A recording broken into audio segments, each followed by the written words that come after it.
Buongiorno a tutti, sono Nicola Freddo della direzione ICT Agenda Digitale di Regione del Veneto. Siamo qui oggi al primo incontro del ciclo Oltre il PNRR.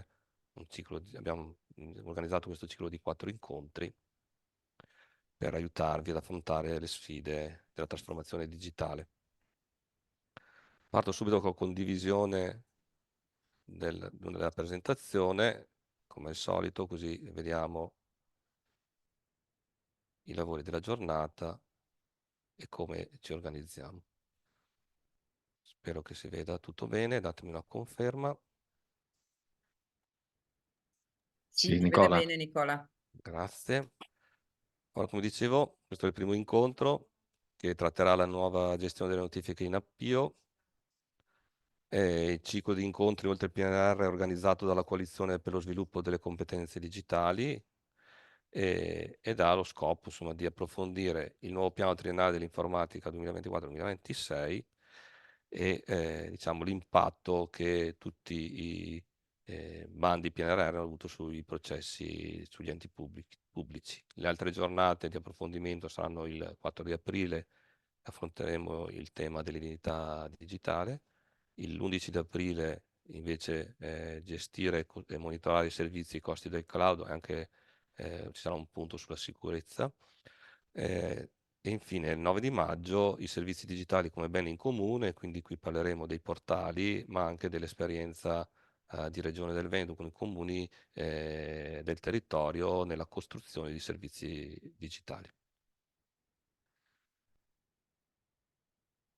Eh, Due notizie: cos'è la coalizione? La coalizione è questo istituto che è un'alleanza territoriale tra i comuni del territorio che, diciamo, ha come scopo quello di eh, a- aumentare quindi le competenze digitali degli operatori attraverso uno scambio di esperienze, best practice e quant'altro. I destinatari, insomma, di questi interventi sono gli operatori della pubblica amministrazione, ma in generale, quindi anche oggi ci sono comuni, enti pubblici, camere di commercio, anche aziende ICT. Per diciamo, affrontare tutti i temi ci siamo anche divisi in gruppi di approfondimento. Attualmente ci sono 19 gruppi di approfondimento, non esiste un gruppo di approfondimento dedicato all'appio, ma più o meno è, diciamo, è un argomento trasversale, quindi anche oggi sono stati invitati chi si occupa di pagamenti, chi si occupa di servizi sociali, chi si occupa di SPID e chi si occupa dell'interoperabilità.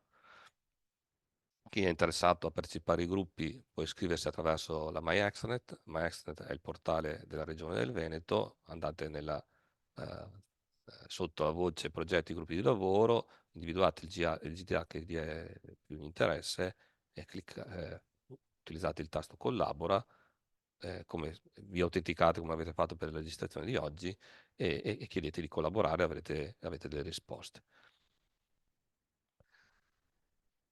Nel frattempo, prima di iniziare, un paio di domande sull'appio e sui GDA.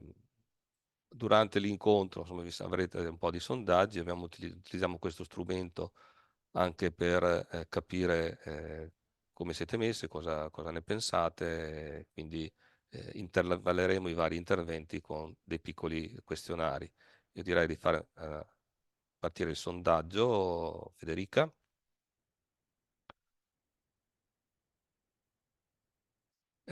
Niente, qui avete il tempo per rispondere, non siete obbligati, però insomma vi diamo questi 2 o 3 minuti per rispondere al termine del sondaggio, che è molto semplice, muovete sì no. ehm, Vi daremo anche l'esito. Vedo che tutti stanno rispondendo.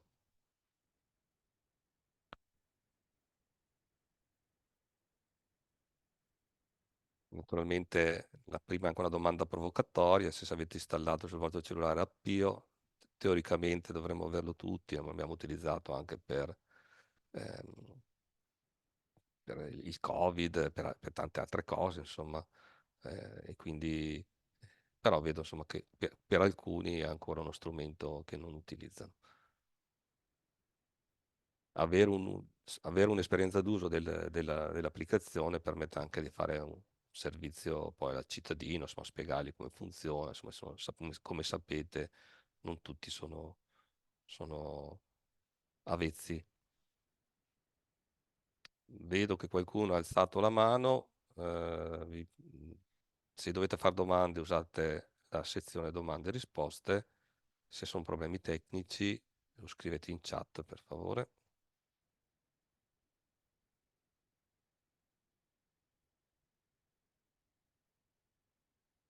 Vedo che anche altri alzano la mano. Insomma,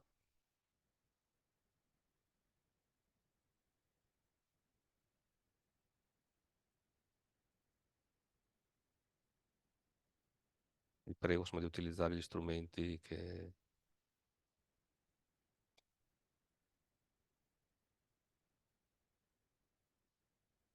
servono.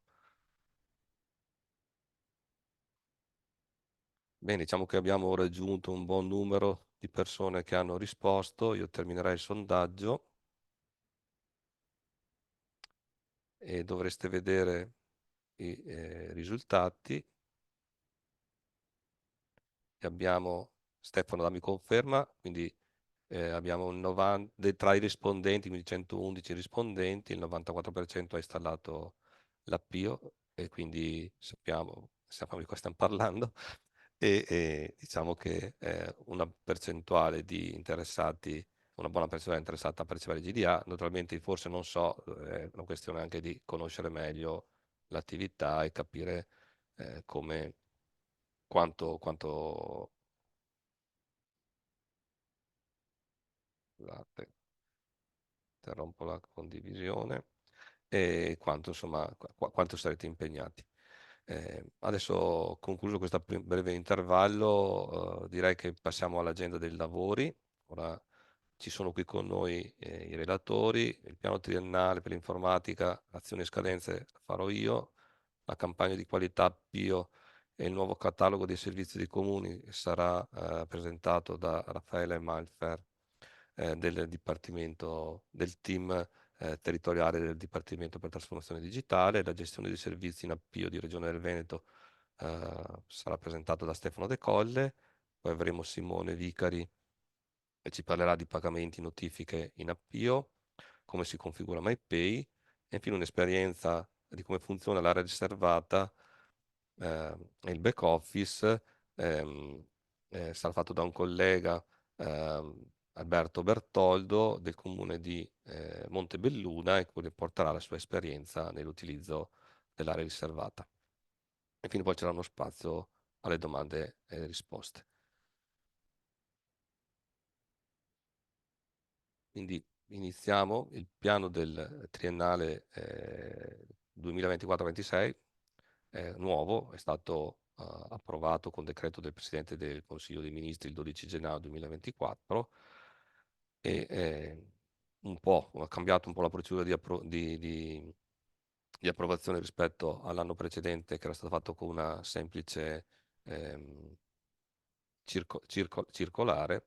Ogni anno cambiano qualcosa, comunque questo non ci cambia nulla a noi, perché comunque è un documento che dobbiamo approfondire e leggere per capire quali saranno i nostri compiti, quali i nostri obiettivi. Eh, In ogni slide che poi vi verranno lasciate, così come quelle di tutti i relatori, e nel mio caso trovate sempre dei link di approfondimento, trovate sotto in basso a destra l'immagine. In questo caso quindi avete il link al piano triennale che trovate sul sito del Dipartimento e di Agit.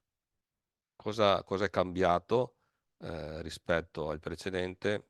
Diciamo che sostanzialmente gli argomenti trattati sono sempre gli stessi, non c'è più il capitolo dedicato alla governance, ma i contenuti sono stati spostati nelle componenti strategiche, rimangono le componenti tecnologiche e hanno come nuova introduzione ci sono gli strumenti, cioè tutti quei buone pratiche, modelli di supporto che vengono messi a disposizione da parte del Dipartimento per affrontare tutti gli obiettivi del piano.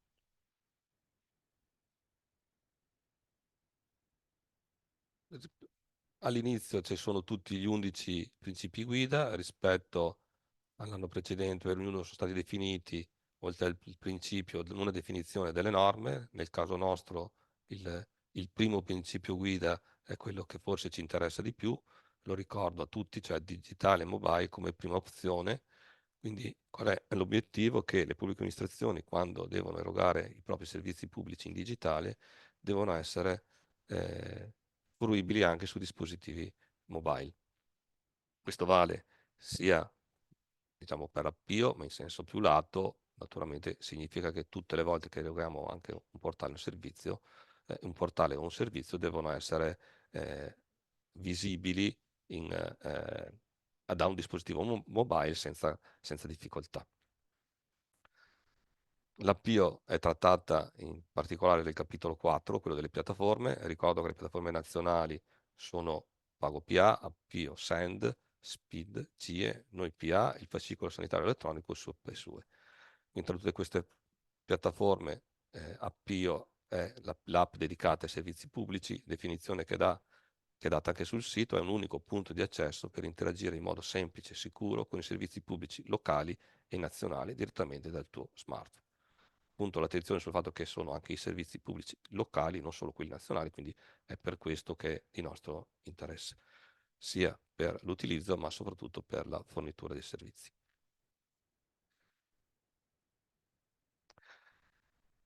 A livello nazionale il target fissato è per il 2024 di più 10.000 servizi per un totale di almeno 290.000 pubblicati, nel 2025 300.000 e nel 2026 305.000.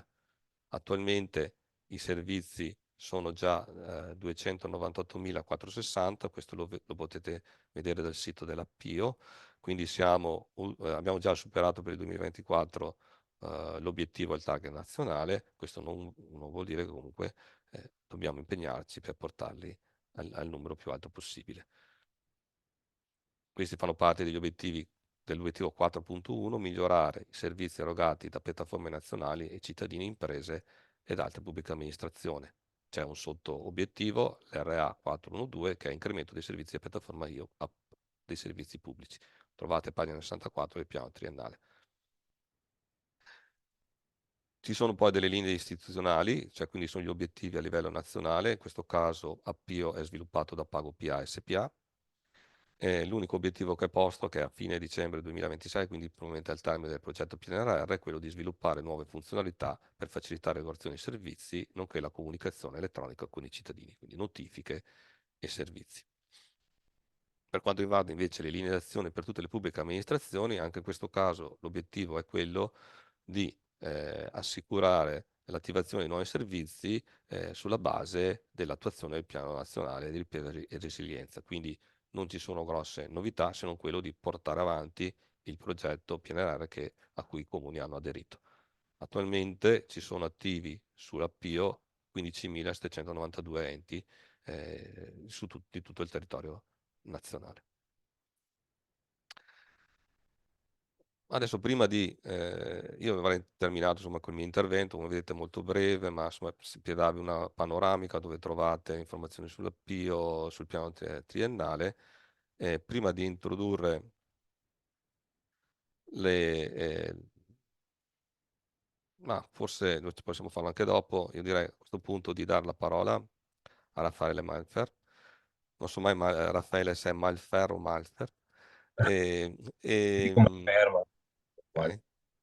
E, e, s- ehm, E al termine del suo intervento così spiegherà qual è la situazione dell'Appio a livello eh, regionale e quali sono insomma, i servizi e tutte le possibilità che ci sono per sviluppare ehm, al meglio le notifiche sull'app. Facciamo quel breve sondaggio, così magari siete anche più consapevoli su quali sono le risposte da dare e quindi vedremo un po' la situazione generale di tutti gli enti. Raffaele, ti lascio la parola. Va bene, grazie. Grazie Nicola, grazie a Ragione Veneto per l'invito. Buongiorno a tutti. Io sono Raffaele Malfer, Technical Implementation Manager del team territoriale Nord-Est del Dipartimento per la trasformazione digitale. E condivido le slide.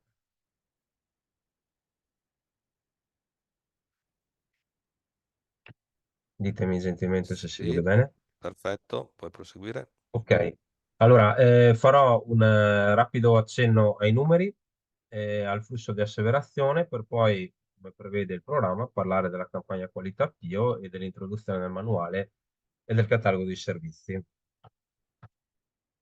Allora, hai già parlato tu, Nicola, dei numeri, ma facciamo un attimo un riepilogo. Per quanto riguarda gli utenti, dal 2021, 2022, 2023, quindi consideriamo il triennio, c'è stato un leggero decremento, ma questo dato è viziato dal cashback e dall'utilizzo del Green Pass che veniva fruito attraverso Appio. Dobbiamo concentrarci più che altro sulle altre righe, quindi gli enti, dove abbiamo un 51% di enti che hanno partecipato ad Appio, che lo utilizzano per l'invio di notifiche ai propri cittadini. A livello di servizi c'è stata una crescita del 90% per quanto riguarda le attivazioni, messaggi inviati del 52% e di download dell'applicazione un più 21%, quindi tendenzialmente molto bene. Per quanto riguarda le candidature, se confrontiamo il Veneto, direi un comportamento molto virtuoso, candidature, quindi parliamo dell'avviso 143 a Pio. La media italiana è 71% degli enti, dei comuni in questo caso.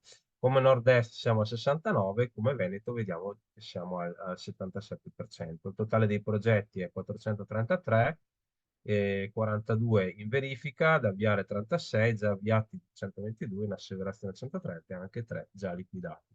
Il numero medio di servizi per ente a livello nord-est 33, in Veneto siamo a 25. Per quanto riguarda la campagna qualità dei servizi a Pio in Veneto, enti coinvolti sono stati 333, di cui enti con servizi duplicati e frammentati 17. Di questi 17% ha fatto l'allegato 2 e enti che invece hanno ricorso all'istanza di modifica per modificare la candidatura, siamo come era anche auspicato dal Dipartimento e da PagoPA, è stato l'83%, quindi bene. Eh, allora, l'avviso a Pio. Intanto abbiamo questo è l'elenco degli avvisi fino ad oggi emessi. Per quanto riguarda i comuni, 42 milioni di finanziamento. Per quanto riguarda gli altri enti, cioè aziende sanitarie, enti regionali, università, istituti di ricerca, aziende ospedaliere e regionali sanitarie, abbiamo 8 milioni.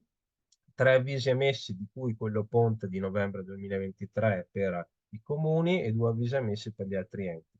Ricordiamo che durante il mese di aprile, salvo leggere proroghe, è previsto un altro avviso a Pio nuovo aperto a tutti gli enti. Le principali novità sui prossimi avvisi è l'apertura del catalogo dei servizi non solo ai comuni, ma anche agli altri enti. Per quanto riguarda il processo di migrazione e attivazione in servizi, ricordiamo che si intende concluso con esito positivo nel momento in cui tutti i servizi presenti nel fascicolo di progetto hanno una richiesta di pubblicazione approvata da PagoPA e risultano effettivamente visibili nell'applicazione. Ricordiamo che l'attività di migrazione e attività di servizi dovranno essere eseguiti massimo, ma dovremmo già essere abbastanza avanti su questo punto, ma lo ricordiamo, massimo 6 mesi per la contrattualizzazione del fornitore dalla data di notifica del decreto e massimo 8 mesi per la migrazione e attivazione del servizio a partire dalla data di contrattualizzazione del fornitore. Flusso di asseverazione, facciamo una rapida sintesi, quindi l'ente dichiara di aver completato le attività, l'asseveratore verifica l'esito dei controlli automatici che se è positivo, cioè tutti i servizi risultano correttamente integrati con i periodi di conformità senza doppio finanziamento, è tutto ok, si va alla domanda di erogazione. Altrimenti si può incorrere in un parziale nel caso di presenza almeno di un servizio non conforme o non attivo, quindi si ritorna completamente attività. Nel caso negativo, anche qua, o si avvia un processo di revoca o si può tornare al completamento di attività. Eh, le verifiche per quanto riguarda le verifiche tecniche avvengono in maniera automatica sulla base di dati che arrivano da PagoPA. Per ciascun servizio, infatti, PagoPA controlla che il servizio risulti regolarmente attivato nei registri PagoPA che il servizio sia stato attivato in una data congruente, cioè ricordiamo dopo il 1° aprile 2021 e la data di scadenza del cronoprogramma, o che non risulti già finanziato da altre fonti. Qui in pratica gli step che avvengono è una procedura totalmente di back office e i cui esiti sono appunto i controlli di pago PA. Concentriamoci quindi sulla campagna qualità PIO che ha investito i comuni italiani. Pago PA ha analizzato tutte le candidature, andando a considerare non solo i servizi richiesti in candidatura, ma anche quelli presenti nell'app. Quindi ha fatto un incrocio. Ha introdotto il catalogo dei servizi e ha fatto due tipi di verifiche. Il primo, i servizi duplicati, cioè l'esistenza di due o più servizi con lo stesso nome. Ciò poteva avvenire sia tra i servizi richiesti che sia tra quelli presenti nell'app. In questo caso, servizi duplicati ha inviato la PEC. Ha poi proceduto a riconciliare i servizi con il catalogo e dopo che è avvenuta questa riconciliazione è andata a verificare se il servizio di catalogo compariva più volte. In questo caso si parlava quindi di servizi frammentati, quindi afferenti alla stessa tipologia, e anche in questo caso ha inviato la PEC chiedendo al comune di sanare la propria situazione. Le tre azioni possibili le ricordiamo: una era l'invio del cosiddetto allegato 2, che valeva solo per i frammentati, ricordiamo, non per i servizi duplicati, perché lì era effettivamente un doppio finanziamento per la stessa cosa. E in questo caso si andava a confermare la candidatura così com'era per esigenze interne e organizzative del comune. Veniva invece l'azione auspicata e raccomandata era quella di fare una modifica della candidatura attraverso l'istanza di modifiche, usufruendo del decreto modifica. In questo caso si andavano a sostituire i servizi duplicati con dei servizi nuovi aderenti al manuale e al catalogo. E la terza via era quella, in casi limite, diciamo, di rinunciare alla candidatura e risottomettere la domanda con nuovo avviso ponte di novembre.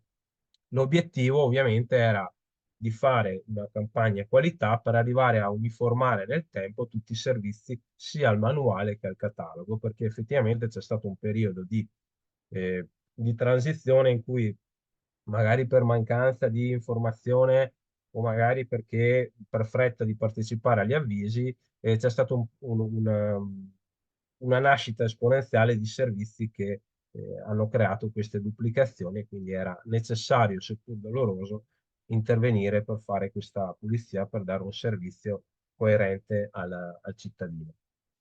Ricordiamo che la mancanza di un'azione, quindi quelli che abbiamo visto, conclude con non permette di procedere all'asseverazione positiva del progetto. In Veneto devo dire che c'è stata una risposta molto molto positiva. Ci sono solo due enti, ma anche come Nord-Est, che non hanno ancora fatto un'azione, che comunque sono stati sollecitati più volte, sono osservati e speriamo che entro le scadenze riescano a sanare la propria posizione. Passiamo quindi al manuale e al catalogo di servizi a PIO. Allora, innanzitutto il manuale a cosa serve? Serve per capire che cosa si intende per servizio nel contesto dell'applicazione IO e spiegare quali tipi di servizio si possono erogare in IO e quali funzionalità si possono sfruttare, dà indicazione su come creare i servizi e fornisce anche dei modelli da poter utilizzare. Qua vedete il link del manuale fornito da PagoPA dove possiamo trovare tutte queste informazioni. Presenta infatti il manuale anche una scheda di dettaglio specifica per ognuna delle funzionalità, quindi sia come far conoscere i servizi su io, dare informazioni, ottenere un pagamento, autenticare i cittadini con certezza e dare ai cittadini la possibilità di firmare dei documenti. Trovate questi dettagli ovviamente sul sito di PagoPA. Per quanto riguarda il nome dei servizi, facciamo un focus. Il nome del servizio non deve contenere l'azione o lo strumento per compierlo, quindi diciture, nomi di servizio che comprendono le parole pagamento, scadenza, comunicazione, avviso, informazione e così via non vanno bene, provocano la respinta da parte di PagoPA in fase di di attivazione del servizio nell'applicazione di sviluppo. Il nome deve essere in minuscolo e non deve contenere altre cose come l'indicazione dell'ente erogante il servizio, sigle o acronimi poco noti, parole come notifica, online, digitale, perché ovviamente sono scontate. Qua a destra, stralciando un esempio che ho preso dal manuale di PagoPA, vediamo dei nomi corretti di servizi e dei nomi sbagliati. Quindi la Tari, tassa di rifiuti, è corretta così, pagamento Tari, in virtù del fatto che contiene la parola pagamento, non va bene, così come carta d'identità, la parola avviso, cittadinanza italiana, qua è un nome troppo grande, cosa precede è un acronimo che potrebbe non essere noto, così come AREPEP al posto di alloggi sociali, l'IMU, la parola scadenze IMU, anche qua non va tanto bene, così come separazione e divorzio, ma di esempi ne abbiamo finché vogliamo e anche voi avete visto, insomma, nei vostri casi quali sono stati richiamati. E nel momento in cui si vuole attivare quindi un servizio, ci si deve fare queste domande. In che modo si raggiunge l'obiettivo? Quali sono i passaggi che i cittadini devono intraprendere per raggiungere l'obiettivo finale di quel servizio? Va quindi schematizzato mentalmente ogni passaggio che il cittadino deve compiere. Viene in aiuto PagoPA con uno schema di user journey che accompagna appunto nello sviluppo dei passaggi di questo servizio in modo che il cittadino possa usufruire al meglio di questo flusso operativo. A questo link trovate degli esempi di schema di user journey previsti. Per esempio, se consideriamo, scusate, la Tari, qua c'è un esempio di flusso, una cittadina fa una dichiarazione di occupazione, l'ente riceve la dichiarazione, l'ente conferma alla cittadina la ricezione della dichiarazione, l'ente invia alla cittadina l'avviso PagoPA, la cittadina sceglie come pagare e l'ente riceve quanto dovuto. Questo è un flusso virtuoso che viene preso come esempio. Colgo l'occasione per ricordare che ci sono dei messaggi che veicolano anche un pagamento e che possono contenere un avviso di pagamento che danno all'utente la possibilità di pagare all'interno dell'app tramite il pulsante vedi avviso. Questi messaggi spiegano a cosa fa riferimento il pagamento, devono indicare l'importo e specificare in modo chiaro la data entro cui bisogna pagare. Vedremo negli interventi in seguito che ad esempio Regione Veneto introduce MyPay che può supportare e essere uno strumento valido per quanto riguarda i flussi di pagamento. Un'altra novità è quella che Appio permette di ricevere e conservare direttamente in app le ricevute di pagamenti effettuati attraverso PagoPA verso la pubblica amministrazione. Un cenno anche al catalogo dei servizi che è stato introdotto a settembre e ad oggi solo per i comuni, per il prossimo avviso, quello di cui accennavo prima, che uscirà durante probabilmente il mese di aprile, sarà aperto anche a tutti gli altri enti.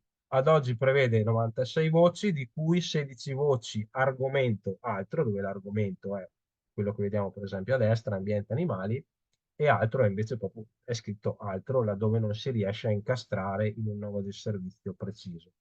L'avviso di novembre ponte per i comuni non comprendeva le voci altro, quindi anziché le 96 voci ne prevedeva 80 appunto perché queste 16 non erano comprese. Diversa invece era la piattaforma Io, laddove il catalogo è presente comprensivo delle voci altro, argomento altro, quindi lì si poteva invece andare ad attivarli, anche se magari non candidati negli avvisi. Qua vediamo la pagina web di riferimento dei servizi e qua a destra vediamo un esempio, uno stralcio del catalogo che abbiamo imparato a conoscere. Le candidature di nuovi avvisi, quindi prevedono che i servizi vengano creati ex novo, in questo caso si parla di servizi da avviare, il comune può selezionare direttamente dall'elenco piattaforma. In alternativa a servizi già avviati, si parla di servizi a rimborso, il comune se ha servizi già avviati in data congrua senza doppio finanziamento deve fare qualche altra verifica, cioè che il servizio non cada in una frammentazione, in questo caso non sarà candidabile, e che il nome del servizio non sia conforme al catalogo. In questo caso può rinominare il servizio in avvio rispettando il catalogo, attendere i 20 giorni di latenza per aspettare che PagoPA aggiorni la piattaforma e a quel punto può selezionare questo servizio come già avviato all'interno della candidatura. I servizi quindi per quanto riguarda lo step 3 all'interno della piattaforma, come novità fa vedere che i servizi candidabili sono solo quelli appunto da avviare o attività avviata, li vediamo presentati con questi tipi di informazione. Nel caso in cui non siano candidabili, vengono mostrati come disabilitati. Ad esempio, qua vediamo il servizio traffico che qua in basso a destra, profilato di rosso, non risulta attivabile perché è in grigetto. E perché risultano disabilitati e non candidabili? Perché PagoPA e la piattaforma fanno una serie di controlli che elenchiamo velocemente. Per esempio, il servizio può essere già finanziato dal PNRR con il relativo messaggio d'errore, possono essere presenti su Appio uno o più servizi con lo stesso codice catalogo, quindi si parla di frammentazione. Il servizio ha una data di attivazione non congruente, quindi antecedente al 1° aprile 2021, può essere già finanziato da Fondo Innovazione o può essere un servizio con codice catalogo corretto ma con un nome diverso e quindi anche in questo caso lo troviamo disattivato. L'ultima novità, lo step 4 alla fine presenta una tabella di riepilogo che mostra i servizi con il relativo stato. Lasciamo infine una pagina con i link utili, dove troviamo il catalogo, il sito, la guida tecnica, il manuale, gli enti e servizi presenti su Io. Questo è molto comodo per vedere se effettivamente risultano già pubblicati, le domande più frequenti. E vi ricordo in ultimo il fatto che per quanto riguarda la piattaforma di sviluppo per i servizi, il developer portal sarà a breve dismesso, è ancora in funzione, per dar luogo al nuovo self-care area riservata. Quindi per quanto riguarda i partner tecnologici o anche gli enti stessi, la piattaforma di sviluppo nuova è questa e invitiamo chi non l'avesse già fatto a portare i propri servizi sulla nuova piattaforma. Grazie a tutti e passo quindi la parola di nuovo a Nicola. Grazie Raffaele. Io direi che ci sono quattro domande, forse conviene rispondere già in questa fase, visto che siamo freschi. Allora, la prima domanda è se il nuovo avviso sarà aperto anche alle province. Alle province non mi risulta per il momento, Quindi però approfondiamo, non mi risulta comunque. la seconda è il manuale ad oggi è fatto per i comuni, ma sarà adeguato anche alle esigenze di altre tipologie di enti, aziende sanitarie, enti per il diritto allo studio. Mi sembrava avessi Assolutamente dato di sì. sì. Sì, e anche Stefano mi può confermare che Regione del Veneto è stata coinvolta per diciamo, aiutare il Dipartimento a popolare, insomma, e dare una mano ad individuare le tipologie, la tassonomia dei vari enti. Esatto. Ehm, Poi la terza, alcuni enti sono stati contestati solo alcune tipologie di comunicazioni, anche se erano presenti comunicazioni che non rispettavano le linee guida del manuale. Questi enti potranno asseverare lo stesso? Non so, è chiara la Non ho capito domanda? bene la domanda. Ad alcuni enti sono stati contestati solo alcune tipologie di comunicazione Immagino si parli che dei servizi. sì, che non rispettano le linee guida del manuale. Ah. E Allora quindi, sì, da caso cioè a non caso tutto, gli dipende. hanno soltanto insomma, contestato solo alcune cose e non tutte. Ora la domanda che devo interpretare è che se finché non hanno sistemato tutto, Certo, allora ricordiamo. l'asseverazione può essere fatta oppure no. Basta un servizio non attivato, abbiamo ricordato prima quali sono i criteri.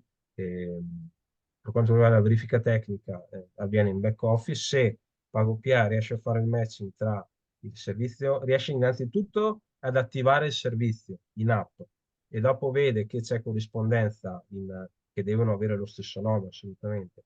Per quanto candidato, questo passa. C'è stato un momento di maggiore e minore tolleranza per quanto riguarda i nomi, ma per chi ha ricevuto PEC, le soluzioni le abbiamo già viste, quindi dovrebbe aver già sanato, oppure è riuscito a passare avanti o usufruendo l'istanza di modifica. In tal caso, facciamo un esempio, avevo 30 servizi, 10 erano duplicati, faccio istanza di modifica per modificarne 10. Gli altri 20 non erano perfettamente aderenti al manuale, ma è come se avessi fatto l'allegato 2 per questi altri 20. Quindi, in teoria, sono passati tutti. È stato fatto un ragionamento poi per alcuni enti che non avevano ancora attivato i servizi e seppur non avevano ricevuto la PEC, anche questi, Pago PA, abbiamo raggiunto un accordo che, anche se non perfettamente aderenti al manuale, i servizi saranno comunque attivati. È chiaro che si cerca un minimo di coerenza, no? Non è che si fa passare tutto, perché quello che si vuole arrivare a fare è avere una corretta aderenza al manuale e prossimamente anche al catalogo. Eh, Vedo che poi l'ultima domanda, poi le altre mi sembra che stiamo, almeno le prossime potrebbero essere già, potrebbe essere data risposta con i prossimi interventi, comunque eventualmente le riprendiamo. I 20 giorni di latenza sono molti e gli enti che rischiano di non chiudere la domanda di percezione al nuovo avviso appio. Ah, e gli enti rischiano di non chiudere la domanda. Allora, su questo stiamo cercando di lavorare per accorciare queste tempistiche con Pago PA e vi confermo che non ho la certezza, ma siamo assolutamente consci che può rappresentare una difficoltà. E il nuovo avviso comunque verrà pubblicato anche per venire incontro a tutti coloro che questo giro non sono riusciti a partecipare. Va bene, tanto grazie Raffaele. Io direi, ora vi chiedo una cosa, le domande non mettetele nella chat, ma inseritele in domande e risposte, per cui Stefano, visto che c'è una tua domanda, se puoi copiare e incollare dentro domande e risposte, così non le perdiamo e alla fine rispondiamo a tutte. Per gli altri attendete, guardiamo gli altri interventi, quindi se ci sono delle domande specifiche dell'intervento li vediamo subito, ma le altre penso che possiamo trattare al termine dell'incontro, tanto avremo un po' di tempo anche per farlo. Ehm, A questo punto io darei la parola. Prima lanciamo quel piccolo sondaggio, quindi Federica, se vuoi lanciare la seconda parte del sondaggio, Raffaele ci ha illustrato una serie di strumenti e su questi vi facciamo alcune richieste, no? La prima, se quali sono le funzionalità che il vostro ente utilizza in Appio, cioè se lo usa per inviare comunicazioni, comunicare, gestire scadenze, ricevere pagamenti o inviare e gestire documenti. Eh, è una risposta multipla, quindi potete rispondere anche a più voci. E per quanto riguarda invece la seconda domanda, tra gli strumenti messi a disposizione, quali state usando? E quindi per capire insomma se il supporto è chiaro, eccetera, vedo che molti conoscono, beh, il sito lo conoscono, eh, mentre il kit di comunicazione è ancora poco conosciuto, quindi ci servirà anche poi per chiedervi nel prossimo sondaggio, insomma, anticipo un po' anche quali sono gli argomenti che vorrete approfondire con noi nei vari gruppi che sono a disposizione. Attendiamo un attimo di arrivare almeno su un numero consistente di risposte.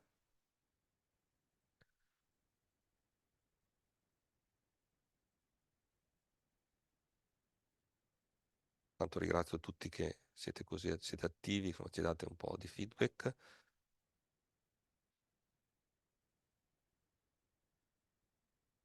Ci do un altro minutino, siamo più di 150 persone, vedo che avete risposto in metà, mm, vi dicono siete obbligati, ma insomma ci fa piacere se rispondete.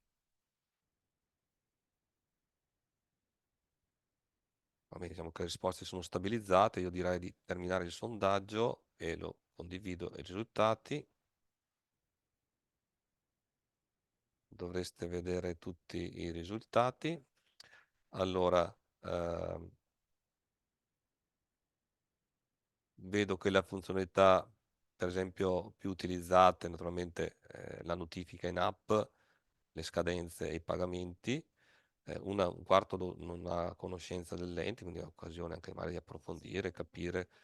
Potrebbe essere utile sapere cosa sta facendo il vostro ente, mentre inviare, ottenere e gestire documenti naturalmente è una funzionalità forse non ancora applicata, legata ai servizi, quindi probabilmente è prematuro, quindi, però vedo che insomma, qualcuno ha risposto anche di sì.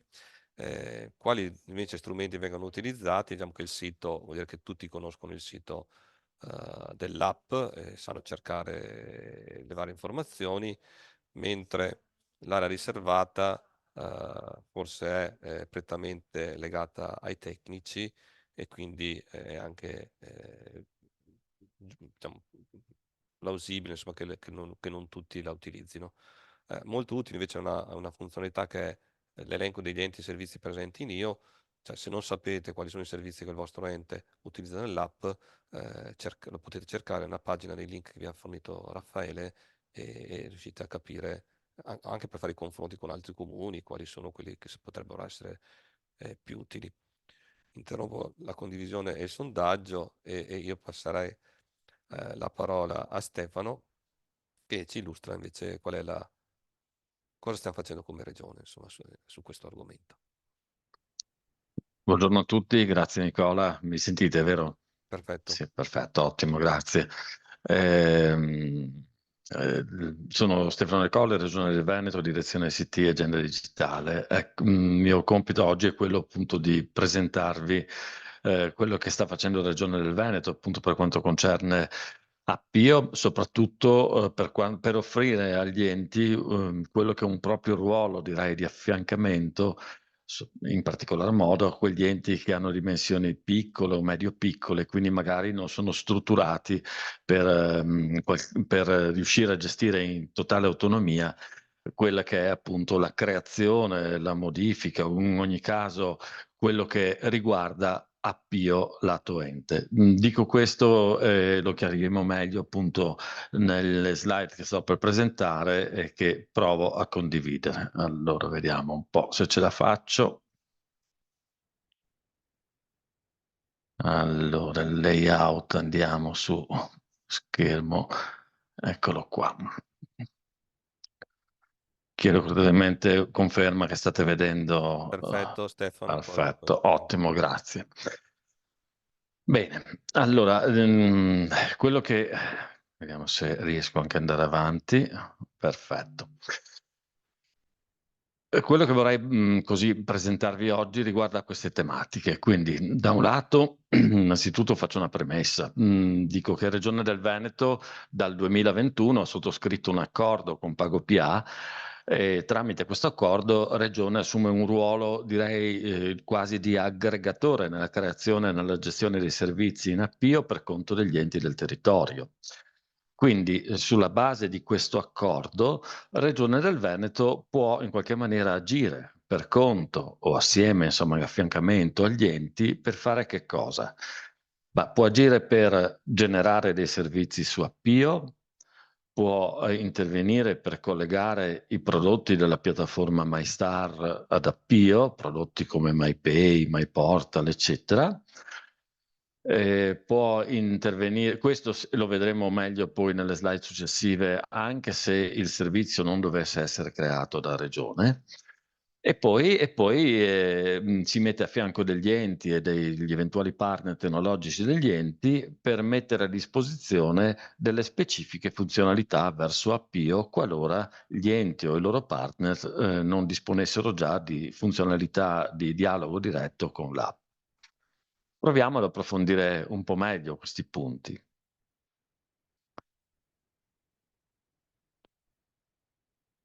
Ecco, allora direi generare servizi su Appio. Allora, la premessa che faccio per comprendere meglio quello che poi è riportato all'interno di questa slide è questa. Stiamo vivendo, e lo vediamo, c'è stato detto anche prima, una sostanziale trasformazione di quella che è un po' la visione con cui questi servizi vengono messi a disposizione degli enti e dei partner tecnologici degli enti. Perché questo? Perché se fino a non molto tempo fa c'era una logica di creazione dei servizi su Appio che potremmo definire aggregatore centrico o partner centrico, ovvero quel determinato messaggio nasceva nel contesto di una determinata applicazione, di conseguenza chiedevo al soggetto che gestiva quell'applicazione di aiutarmi a creare il servizio su Appio. Ecco, adesso non è più così, perché? Perché si passa ad una, diciamo, logica, ad un orientamento strategico di tipo ente centrico. Quindi i servizi non sono assolutamente del soggetto che ci ha aiutati a generare e a mettere a terra quel servizio su Appio, ma sono e devono restare dell'ente, e la titolarità di quei servizi anche nell'azione appunto di quel medesimo servizio, nelle configurazioni, nel definire in accordo con il manuale dei servizi che cosa poi dovrà essere veicolato all'interno di quel servizio, che cosa no, è un qualche cosa che appunto sta assolutamente al di sopra di quelle che sono le applicazioni che in qualche modo coinvolgano all'interno di questo servizio il messaggio, e ancora di più è al di sopra di quelli che è il soggetto che effettivamente ha dato una mano all'ente nel mettere a terra quello specifico servizio. Regione del Veneto, ecco, da questo punto di vista, che cosa fa? Beh, la Regione del Veneto si pone a fianco degli enti per generare, per creare per conto degli enti, assieme agli enti, mettetela voi come volete, il servizio che, ripeto, è un servizio assolutamente di proprietà, di responsabilità dello specifico ente, e dà una mano all'ente eventualmente per fare un po' d'ordine su questi servizi. Porto un esempio per fare un po' di chiarezza su quello che è il concetto che appunto è stato esposto qui all'inizio di questa slide. Quando dico che un servizio appunto è un qualche cosa, un servizio su Appio che è destinatario di messaggi che provengono da più parti. Allora, seguendo il catalogo dei servizi, vediamo che c'è un servizio che si chiama carta d'identità. Bene, quel servizio carta d'identità può, in qualche modo, è il destinatario, quindi può veicolare dei messaggi che provengono da più soggetti. Perché?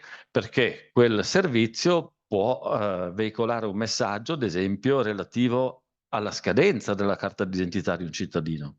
E questo può nascere da un applicativo legato appunto ad uno scadenziario o qualcosa del genere, prodotto magari, che ne so, da un'azienda A.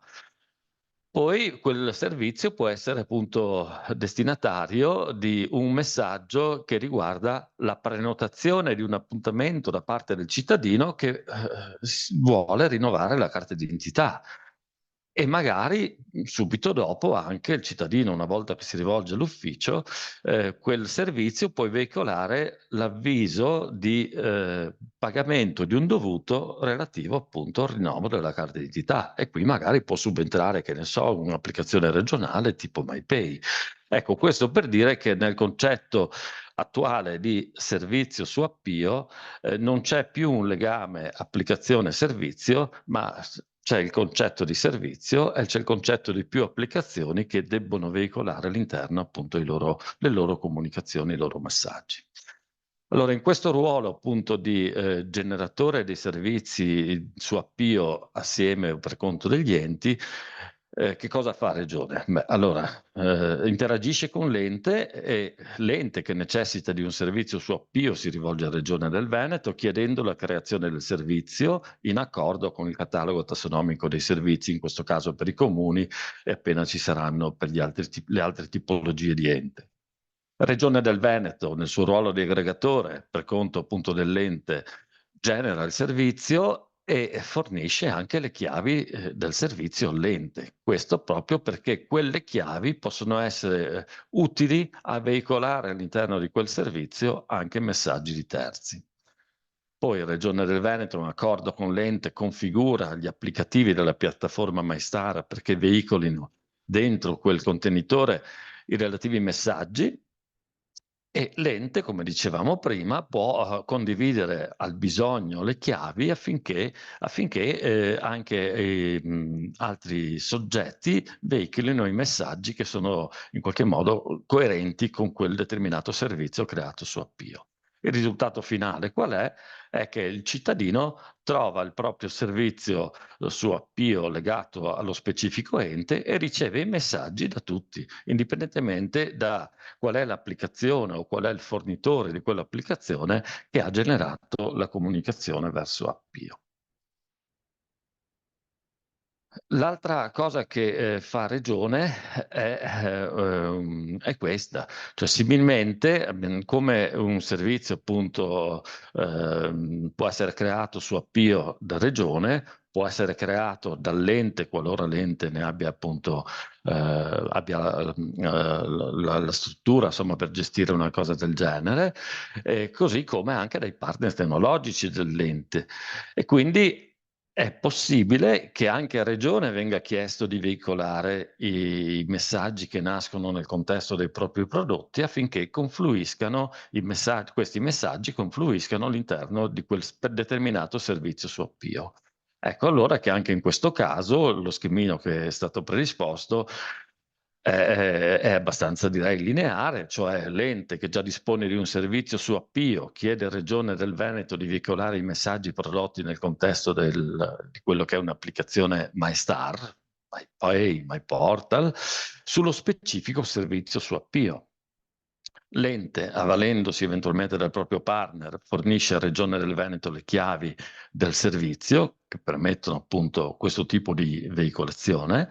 Regione del Veneto agisce le proprie configurazioni sui prodotti regionali e quindi l'ente, avvalendosi eventualmente del proprio partner, integra quello che serve a integrare in termini di configurazione su Appio perché i messaggi che appunto Regione del Veneto andrà a veicolare siano effettivamente abilitati, cioè abbiano un'apertura per essere poi depositati nel rispettivo servizio su Appio. E il risultato è lo stesso di prima, cioè il cittadino trova nel servizio su Appio i messaggi di tutti. Il terzo scenario che vi descrivo è questo, quindi ci può essere una situazione nella quale l'ente dispone di una propria applicazione, oppure utilizza un'applicazione di un partner tecnologico, che è priva di una funzionalità di dialogo nativo verso Appio. Allora in questo caso Regione del Veneto di nuovo si pone a fianco degli enti dicendo siamo noi che mettiamo a disposizione una funzionalità che integrata all'interno di quella specifica applicazione consente all'ente o al partner tecnologico dell'ente di veicolare il messaggio che nasce dentro quell'applicazione in app.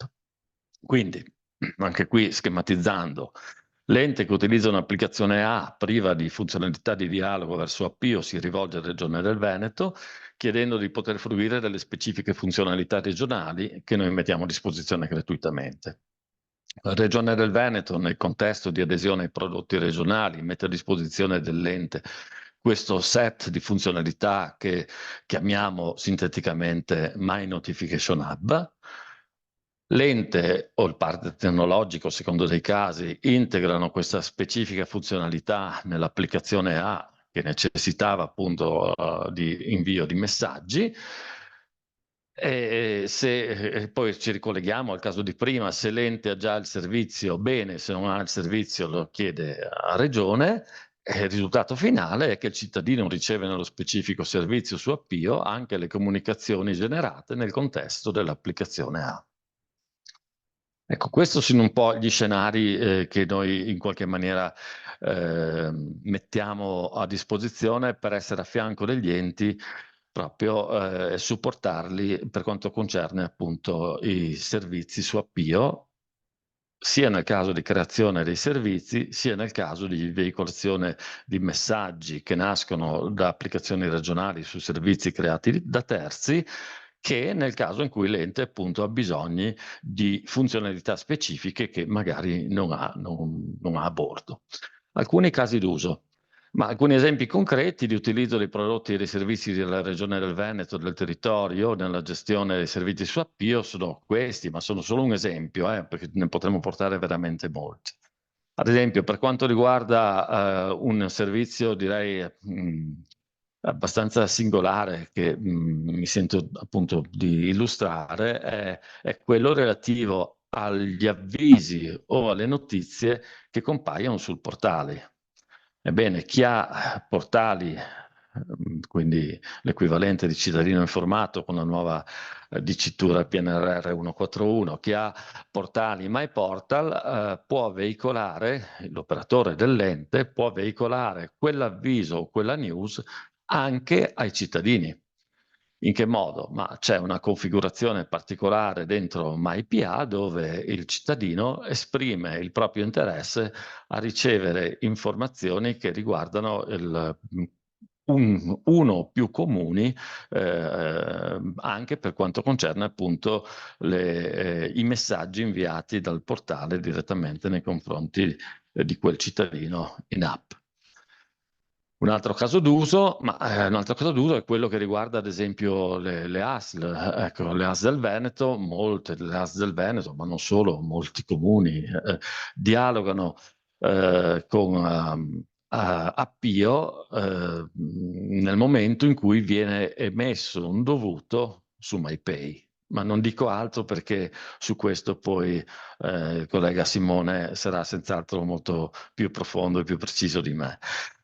Ecco, l'altra cosa, un altro esempio, sempre sulla base di quello che vi ho esposto prima, riguarda ad esempio riguarda l'utilizzo di My Notification Hub. Ecco, i servizi del bando Agire della città metropolitana di Venezia interagiscono con il cittadino su Appio grazie all'utilizzo di My Notification Hub. Anche questo è uno dei casi d'uso perché ci sono ancora diverse realtà appunto che hanno fruito di questa funzionalità regionale.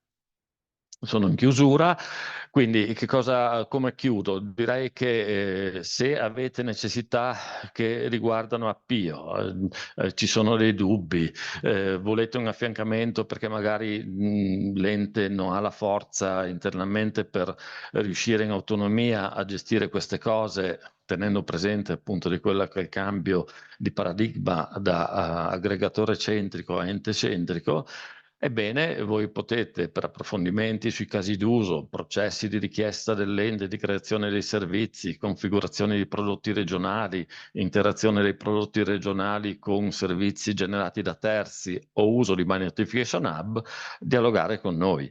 Direi che il primo approccio è quello di scrivere una mail al call center e poi a seconda dei casi verrete in qualche modo veicolati e indirizzati a seguire dei processi che sono consoni con quelle che sono appunto le vostre necessità e le vostre richieste.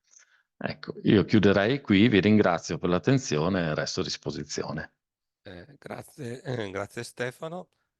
Ma tra le domande che sono arrivate, ce n'è una che forse puoi rispondere direttamente, poi passiamo agli altri interventi. My Notification Hub può essere utilizzato anche direttamente dall'operatore comunale che vuole inviare un messaggio ad un set di utenti perché magari un servizio viene gestito in casa con prodotti di Office Automation? No, la risposta è no, ci vuole un'applicazione che interagisca con My Notification Hub. Ok. Quindi serve sempre insomma, avere un Eh qualcosa sì, che... sì, si richiamano delle funzionalità che ovviamente il richiamo delle funzionalità avviene fruendo di quelli che sono i normali linguaggi, chiamiamolo in termini generali, chiamiamolo le normali interazioni di interoperabilità applicativa a livello informatico. Bene, grazie Stefano. Allora io passerei la parola a Simone Vicari, che collabora con Maristella Bolgan nella piattaforma pagamenti e che ci illustra come funziona la parte di notifica di pagamenti con l'Appio. Prego Simone, sono stato abbastanza sintetico, poi magari dettagli meglio tu il tuo intervento. Buongiorno, provo a condividere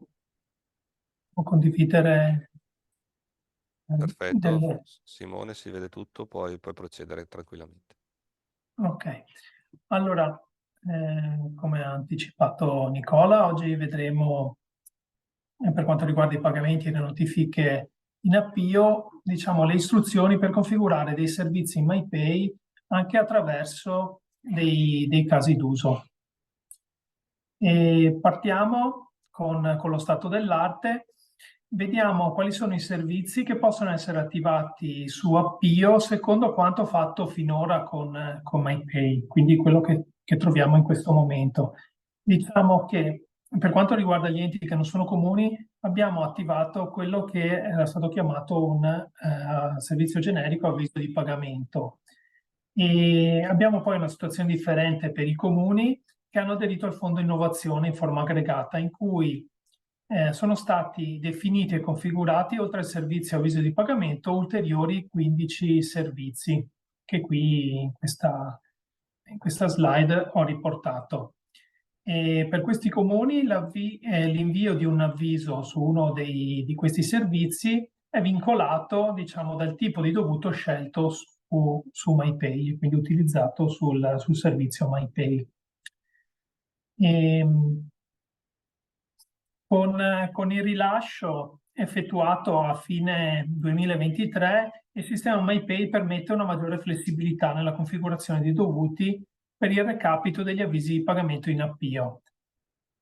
L'ente definisce il proprio catalogo dei servizi in Appio e nel caso di un comune deve tenere in considerazione il catalogo dei servizi pubblicato da PagoPA, che è stato anche prima illustrato, e dopo aver definito i servizi, l'ente chiede a MyPay che MyPay recapiti l'avviso di pagamento generato da uno o più dovuti di MyPay sul servizio specifico attivato su Appio.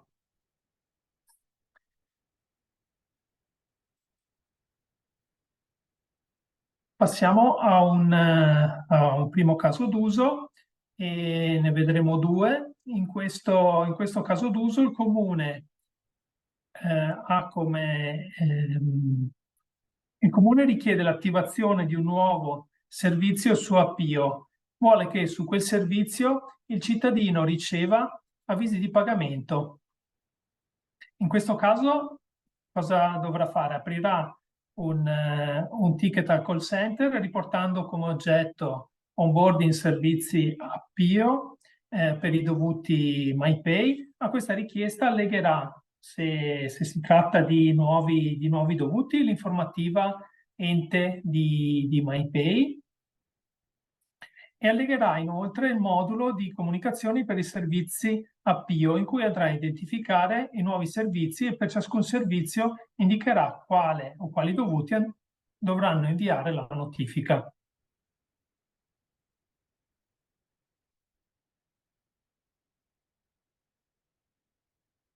E questo è il caso in cui il servizio Appio viene gestito da parte di Regione del Veneto.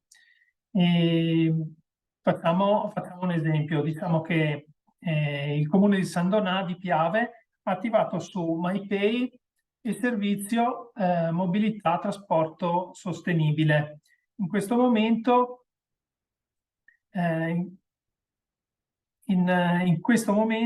il dovuto è configurato per la notifica al servizio su Appio tutela ambientale,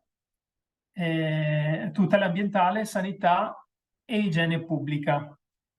E supponiamo che il comune voglia attivare il nuovo servizio su Appio preso dal catalogo di PagoPA, che si chiama invece mobilità e trasporto sostenibile, e voglia che le notifiche vengano recapitate su quel nuovo servizio.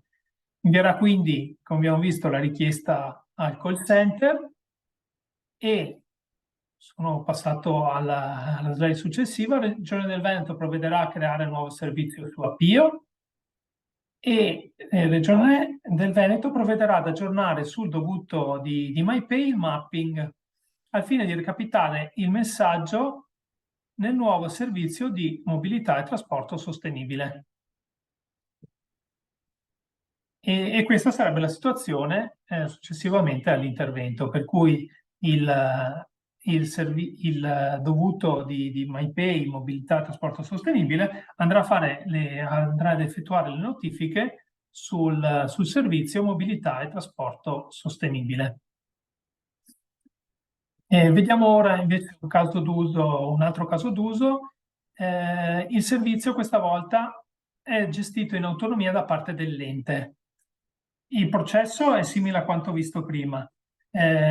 Questa volta l'ente richiede che sul nuovo servizio, che è stato creato in autonomia, venga inviata una notifica da un dovuto di MyPay. Per fare questo, ancora una volta l'ente aprirà un ticket al call center, ma rispetto a prima ci sarà l'aggiunta sull'oggetto di servizi gestiti in autonomia da parte dell'ente. Anche in questo caso verrà inviata l'informativa se si tratta di nuovi dovuti per il sistema MyPay e dovrà essere inviato il modulo di comunicazione dei servizi in Appio, in cui come punto di attenzione è necessario che il comune indichi la chiave del nuovo servizio in modo da poter configurare correttamente i dovuti su MyPay. Questo viene specificato compilando correttamente il documento modulo di comunicazione per i servizi Appio.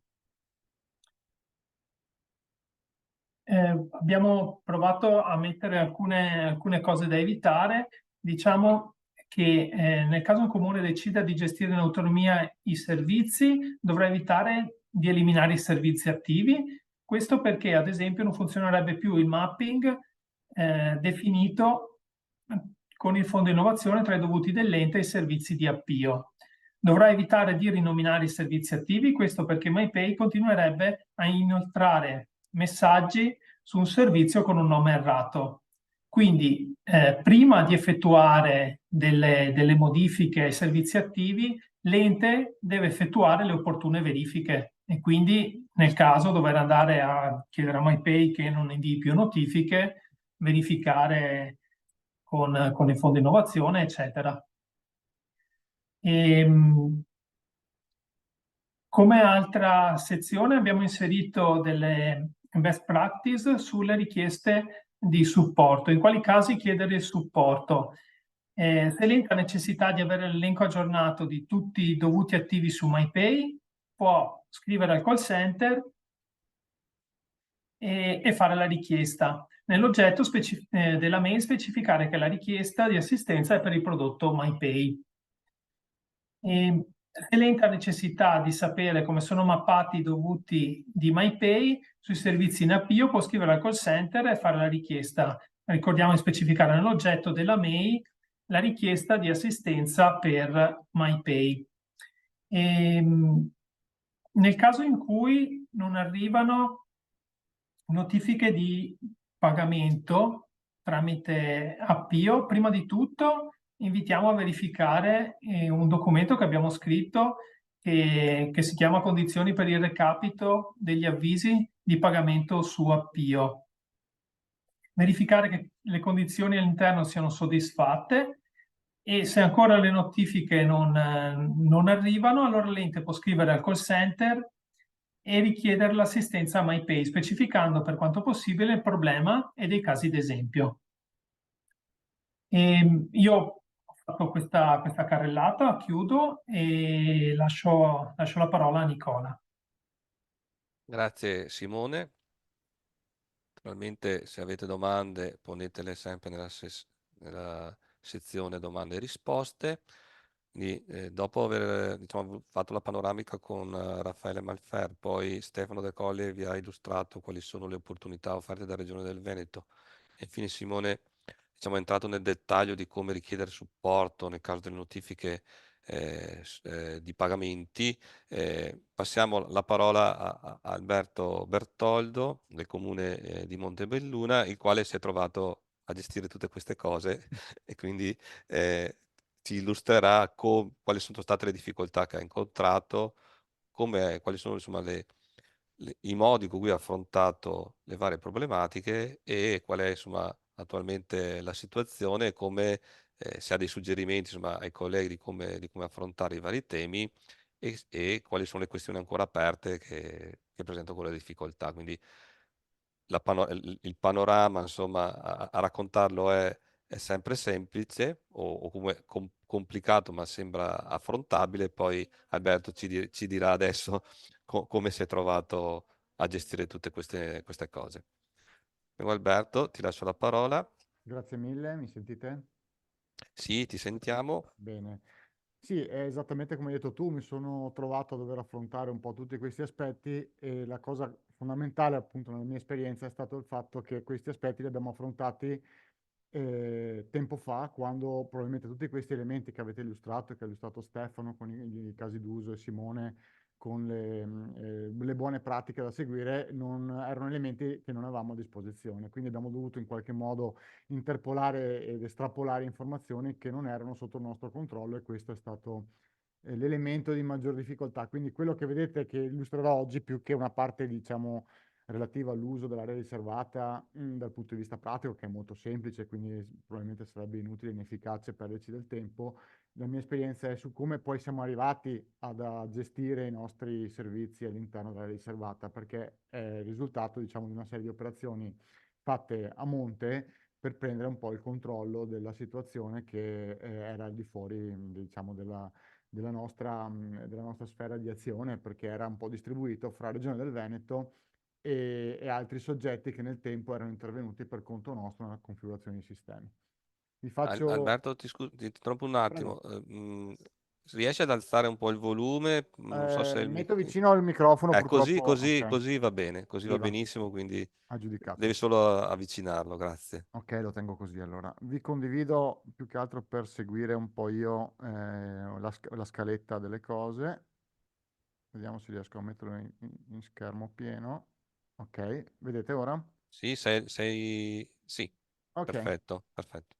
Allora, l'elemento fondamentale per noi, come dicevo in apertura, è stata la questione temporale. Io qui ho rappresentato quello che è un po' la situazione che noi tutti ci siamo trovati a dover affrontare nel tempo, dove, come accade spesso, c'è un elemento dirompente che, per quanto riguarda l'avvio, che ha fatto un po' da spartiacque fra il prima e il dopo, è stata la pubblicazione del manuale per la configurazione dei servizi all'interno della piattaforma IO, che è avvenuta a marzo 2023, più o meno. Quindi per noi è stato rilevante perché è caduto nel mezzo del PNRR e tra, diciamo, un primo avviso e un secondo avviso. E questo ha creato per noi e penso anche per altri enti notevoli difficoltà, anche perché venivamo da una situazione pregressa di adesione al Fondo dell'Innovazione che aveva già creato e assestato dei servizi in una maniera un po', diciamo, autonoma e fuori dal controllo dell'ente all'interno dell'appio. Per cui abbiamo fatto sostanzialmente un'adesione all'avviso di aprile 2022 in un'epoca in cui non c'era il manuale e ci siamo poi dovuti trovati, come tanti altri enti, a dover riconciliare un po' una situazione pregressa non sotto il nostro controllo. E fortunatamente poi è stato emesso un altro avviso, diciamo, in epoca post-manuale e questo chiaramente ha dato un'ulteriore possibilità a tutti quegli enti che non avevano trovato il bandolo della matassa come nel nostro caso. Eh, quello che noi abbiamo rilevato essere un cambiamento, un forte cambiamento fra il prima della pubblicazione del manuale e il dopo, è stata un po' la logica dei servizi all'interno di MyPay, come abbiamo già potuto vedere con l'intervento di Raffaele. Cioè, stiamo parlando che prima del manuale sostanzialmente il driver principale per l'APIO, almeno per noi in Regione del Veneto, era MyPay e quindi la maggior parte, cioè, la PIO era stata vista come, diciamo, ancillare rispetto alla gestione di MyPay per l'inoltro ai cittadini delle notifiche degli avvisi di pagamento. Okay? E non c'era un vero e proprio back-end perché non c'era l'area riservata, c'era un developer portal al quale noi aderenti al Fondo dell'Innovazione di fatto non avevamo avuto un accesso diretto perché l'aveva fatto Regione per conto nostro in qualità di soggetto aggregatore. E come dicevo prima, appunto, la governance di tutto questo processo prima del manuale era in mano, diciamo, agli attori che avevano avuto modo di lavorare con la PIO, che era la Regione del Veneto per il Fondo Innovazione, e alcuni fornitori per quegli enti poi che avevano attivato servizi al di fuori, diciamo, del perimetro di MyPay e del Fondo per l'innovazione.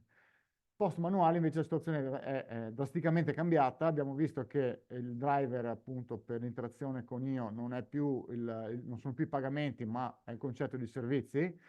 E all'interno di questo concetto che è più ampio, all'interno di un servizio possono essere veicolati più messaggi, tra cui anche quelli di avvisi di pagamento. Quindi diciamo, il ruolo di MyPay è diventato un po', diciamo, subordinato a una sottosezione, una sottoparte rispetto all'erogazione di servizi online più completa, anche attraverso l'Appio. È emerso poi l'utilizzo dell'area riservata come back office, che come hanno detto in precedenza viene a sostituire o verrà a sostituire ben presto in maniera definitiva il developer portal. Appunto, date queste premesse, noi come Comune di Montebelluna, avendo una struttura interna in grado di poterlo fare, abbiamo deciso sostanzialmente di prendere in mano la governance della cosa, perché altrimenti avremmo un po' continuato a lavorare al buio e non riuscivamo in qualche modo a venire a capo per capire cosa fare di quella domanda all'avviso 1.4.3 fatta pre-manuale e per poterla poi, diciamo, adeguare o, diciamo, rinunciarvi per fare una nuova domanda. Ed è quello di fatto che abbiamo, la strategia che abbiamo adottato, non riuscendo in tempo a raccumulare tutte le informazioni necessarie e avendo la scadenza che inizialmente poi era a gennaio, per cui era imminente, per la chiusura appunto della nuova domanda, noi abbiamo deciso di rinunciare alla domanda precedente, piuttosto che cercare con le varie metodologie suggerite da PagoPA di adeguarla. Nell'impossibilità di capire il punto di partenza, abbiamo deciso di tirare una riga e abbiamo annullato la domanda precedente e abbiamo ripresentato domanda con il secondo o terzo bando, che fosse comunque quello di novembre, il famoso avviso ponte, e nel mezzo abbiamo cercato di prendere in mano la cosa, prendendo diciamo, le redini della gestione dei servizi pubblicati per conto dell'ente in Appio. Quali sono stati i passaggi chiave per noi e penso che potrebbero essere anche per altri, quindi mi sento insomma, di darvi qualche indicazione su questo. Innanzitutto il primo scoglio che abbiamo dovuto affrontare è stata la nuova adesione al back-end. Noi avevamo aderito all'area riservata, vado a memoria, in occasione probabilmente dell'adesione a Send, ma entrando in area riservata non avevamo modo di gestire Io. Pur avendoci aderito già in precedenza, perché appunto col fondo di innovazione e poi per pubblicare altri servizi con fornitori terzi, noi avevamo già fatto un'adesione via PEC all'Appio. Quindi dal nostro punto di vista noi avevamo già aderito alla piattaforma, ma non avevamo modo di farlo attraverso l'area riservata. E abbiamo scoperto di dover fare un'altra adesione, quindi un altro processo di onboarding sul prodotto Io, per darci la possibilità di poter accedere al back office in area riservata. E questa cosa non era chiara a tutti, men che meno a noi. Quindi abbiamo seguito il processo e abbiamo fatto di fatto una nuova adesione che si fa online, sempre scaricando poi un documento da firmare digitalmente e completando nuovamente quel processo. Senza questo processo non avevamo la possibilità di entrare in area riservata nella sottosezione del back office di Io. Quando siamo entrati abbiamo visto che erano presenti altri soggetti, abbiamo avuto conferma che tra questi soggetti da noi delegati implicitamente c'era la Regione del Veneto per il Fondo Innovazione, ma erano presenti anche altri fornitori che noi avevamo delegato all'atto di quell'adesione che vi dicevo prima fatta via PEC per pubblicare ulteriori servizi all'interno della piattaforma, ma non avevamo accesso a quelle informazioni, cioè cosa questi diciamo, soggetti da noi delegati avevano pubblicato in Io, se non l'evidenza di quello che vedevamo in app di fatto, come fosse dal punto di vista del cittadino. E quindi c'era un'esigenza per noi, per poter fare la nuova domanda di finanziamento PNRR, di mappare correttamente tutti i servizi rispetto anche al catalogo che nel frattempo è stato pubblicato a settembre, facendo anche possibilmente un riordino di questi servizi, perché da quello che vedevamo nell'Appio non risultavano essere conformi al catalogo, vuoi per frammentazione, vuoi per nomenclatura errata.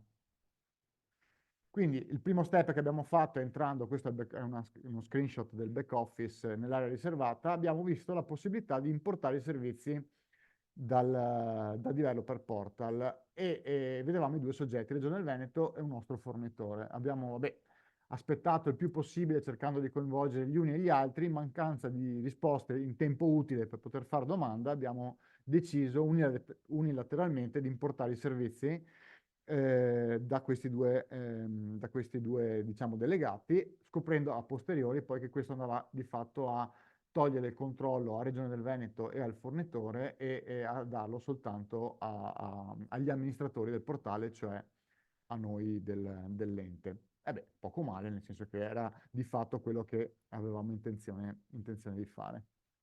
Quindi qui ho fatto un po' uno zoom per vedere meglio. Vedete queste le due operazioni di importazione che abbiamo eseguito a cavallo tra il fine del 2023 e inizio 2024. Se non vedo perché ho lo schermo, non ricordo neanche io quando, ma insomma un tempo utile per poter fare domanda di finanziamento.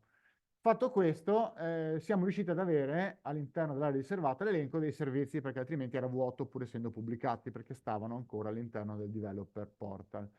Da questo quindi abbiamo capito quali erano i servizi pubblicati dal Fondo Innovazione, e anche qui mi sento di dire fate attenzione a quelle comunicazioni che avete ricevuto da Pago PA, perché diciamo la ricognizione di quelle che erano le anomalie per noi, e come è stato anche per altri enti in base alle domande e ai commenti che ho visto in chat prima, quell'informativa che ci è arrivata non era completa, non indicava tutte le anomalie e indicava le anomalie che non erano anomalie. E quindi diciamo non era perfetta, e non potendo vedere i servizi di cui trattasi, era impossibile per noi fare la correzione. Facendo invece l'importazione abbiamo visto che per il Fulio, diciamo, Regione del Veneto aveva attivato 16 servizi, i 15 che noi avevamo esplicitamente indicato in sede di rendicontazione più quello generico avvisi di pagamento, ma solo 10 di questi Regione del Veneto li aveva, anzi 11 scusate, li aveva rendicontati. Quindi un'incongruenza che trovavamo a portale PA Digitale 2026 era che non trovavamo, diciamo, non trovavamo, diciamo, esclusi dalla selezione tutti quelli che ci aspettavamo lo fossero, proprio perché Regione ha rendicontato un numero inferiore rispetto ai servizi attivati. E questo l'abbiamo potuto capire solo a valle di questa importazione dei servizi all'interno dell'area riservata. Questo è l'esempio di questa attività di riconciliazione che abbiamo fatto. Per poterlo fare abbiamo dovuto ricatalogare i servizi sulla base del codice catalogo presente nel manuale, e per poterlo fare abbiamo chiesto supporto all'area riservata, perché anche all'interno della sezione di back office non è possibile visualizzare per ogni servizio che troviamo attivo qual è il codice catalogo, che è, diciamo, la chiave univoca in presenza di servizi che possono avere una descrizione qualsiasi perché è stata scelta vuoi dal fondo di innovazione, vuoi dai fornitori terzi. Era impossibile capire a quale chiave univoca facevano riferimento, e questo l'abbiamo ottenuto chiedendo direttamente assistenza all'area riservata attraverso il pulsante che trovate all'interno dell'area riservata. Abbiamo chiesto esplicitamente di avere un mapping di codice di catalogo dei servizi che trovavamo attualmente pubblicati, che sono quelli che ho riportato qui giusto per capirsi. Sono i 16 del Fondo Innovazione più quelli attivati con un nostro fornitore terzo. Fatto questo, abbiamo fatto una tabella di transcodifica per capire tutti i servizi di catalogo rispetto ai servizi in tassonomia Pago PA presenti in MyPay, cosa riuscivamo a fare come, diciamo, nuova selezione per presentare domanda. Proprio perché volevamo limitare il nostro effort a attivare notifiche soltanto, diciamo, in IO, le notifiche degli avvisi di pagamento, per, diciamo, ereditare quella facilitazione di Regione del Veneto che ci permette appunto di avere la notifica degli avvisi di pagamento in appio, quindi raggiungere i risultati della misura 143 sfruttando unicamente quel canale, non avendo noi gestionali in grado di interfacciarsi direttamente o per tramite del My Notification Hub con l'APIO. A valle di questo, vabbè, siamo riusciti a fare questa operazione e siamo riusciti ad agganciare ad ogni possibile candidato un'azione possibile, che era quello di aggregazione, cancellazione, rinomino, oppure una nuova creazione di servizi all'interno dell'area riservata, proprio per sfruttare la candidabilità alla misura 143. Il codice di catalogo, se avete necessità di trovarlo, lo trovate all'interno dell'allegato all'avviso 143, al di fuori appunto di alcuni nuovi codici, che sono quelli ricordati dal collega Raffaele del DTD, perché sono, diciamo, c'è il codice altro e c'è il codice per le macro categorie. Quali sono i principi guida che abbiamo seguito per lavorare all'interno dell'area riservata e fare un po' di riordino? Abbiamo il vincolo di mantenimento dei servizi del Fondo Innovazione per il vincolo di stabilità, quindi quello abbiamo ben presente, come ricordava anche Simone. Abbiamo eliminato alcuni servizi non erogati dall'ente e abbiamo cercato di rispettare la nomenclatura del manuale del relativo catalogo. E a valle di questo abbiamo anche selezionato una serie di ulteriori avvisi erogabili dall'ente e siamo in attesa che ci vengano eventualmente finanziati per entrare nell'area riservata e aggiungerli. Quindi li aggiungeremo nel momento in cui abbiamo il finanziamento per poi renderli operativi. Ci sono alcuni esempi, li riporto, anche se ricadono in quelle due fattispecie riportate da Simone delle cose da non fare, ma purtroppo noi quell'informazione non l'abbiamo avuta in tempo utile. Per cui abbiamo agito cercando di riportarci a quella che era la soluzione del manuale, anche perché altrimenti nel portale PA digitale 2026 non si riusciva ad avere una situazione che ci permettesse di fare una nuova domanda, ci dava una situazione incongruente. Quindi abbiamo rinominato alcuni servizi, anche quelli del Fondo Innovazione, tracciando la cosa in modo tale da risponderne nel caso in cui ci venisse chiesto che fine hanno fatto. Per esempio, uno di questi casi è il servizio tributi, che noi abbiamo rinominato in imposta municipale unica per essere conformi al catalogo e abbiamo documentato questo in modo tale da poterne dare conto in caso di controlli. Abbiamo fatto operazioni di aggregazione perché ci risultavano, vuoi perché appunto la logica era diversa prima del manuale, ci risultavano più servizi pubblicati in IO corrispondenti a un unico codice di catalogo. Quindi abbiamo aggregato per esempio nuova informazione disponibile dall'anagrafe che era pubblicato e informazioni su appuntamento uffici demografici e anche demografici elettorali e statistici editato dal Fondo di Innovazione. Li abbiamo diciamo condensati in uno di questi che abbiamo scelto noi sulla base diciamo dei codici più adatti, che era demografici elettorali e statistici. E in teoria dovremmo rinominarlo in anagrafe per essere coerenti. Non l'abbiamo ancora fatto perché poi siamo riusciti a parlare con Regione e ci hanno sconsigliato di farlo e quindi abbiamo un po' una situazione di limbo che vedremo di risolvere se ci verrà appunto concesso il finanziamento. E poi abbiamo deciso di scegliere una serie di ulteriori servizi che implementeremo e li abbiamo inseriti nella candidatura alla misura 143, ma non abbiamo ancora fatto questa operazione all'interno dell'area riservata. Quindi questo è un po' lo screenshot dell'area riservata per fare l'operazione che abbiamo appena detto di diciamo, riconciliazione e aggiustamento dei servizi pubblicati. Abbiamo possibilità di depubblicare servizi che probabilmente è consigliabile rispetto a eliminarli in attesa di chiarire bene se devono essere eventualmente mantenuti per il fondo dell'innovazione. Abbiamo possibilità poi di eliminarli invece per situazioni più drastiche, agendo sui 3 puntini, e abbiamo possibilità di rinominarli per renderli coerenti con il catalogo, cosa che abbiamo fatto appunto come abbiamo illustrato nello use case precedente per alcuni di questi. Le criticità che abbiamo incontrato su questo, a parte le tempistiche derivanti appunto da quella timeline che vi ho illustrato in partenza, le hanno già illustrati i colleghi, ovvero c'è un delay tra quando facciamo le operazioni nel back office a quando queste vengono in qualche modo approvate, quindi c'è una sorta di tempo di approvazione che può essere anche molto lungo, al quale poi segue un ulteriore tempo che è richiesto da PagoPA per riportare quelle modifiche dal back office di IO al portale per fare domanda della 143. Per cui il combinato di questi due tempi di approvazione e sincronizzazione può rendere difficile rispettare i tempi di presentazione della domanda. E questa è sicuramente una criticità, ma ho visto che anche altri colleghi l'hanno sollevata nelle domande.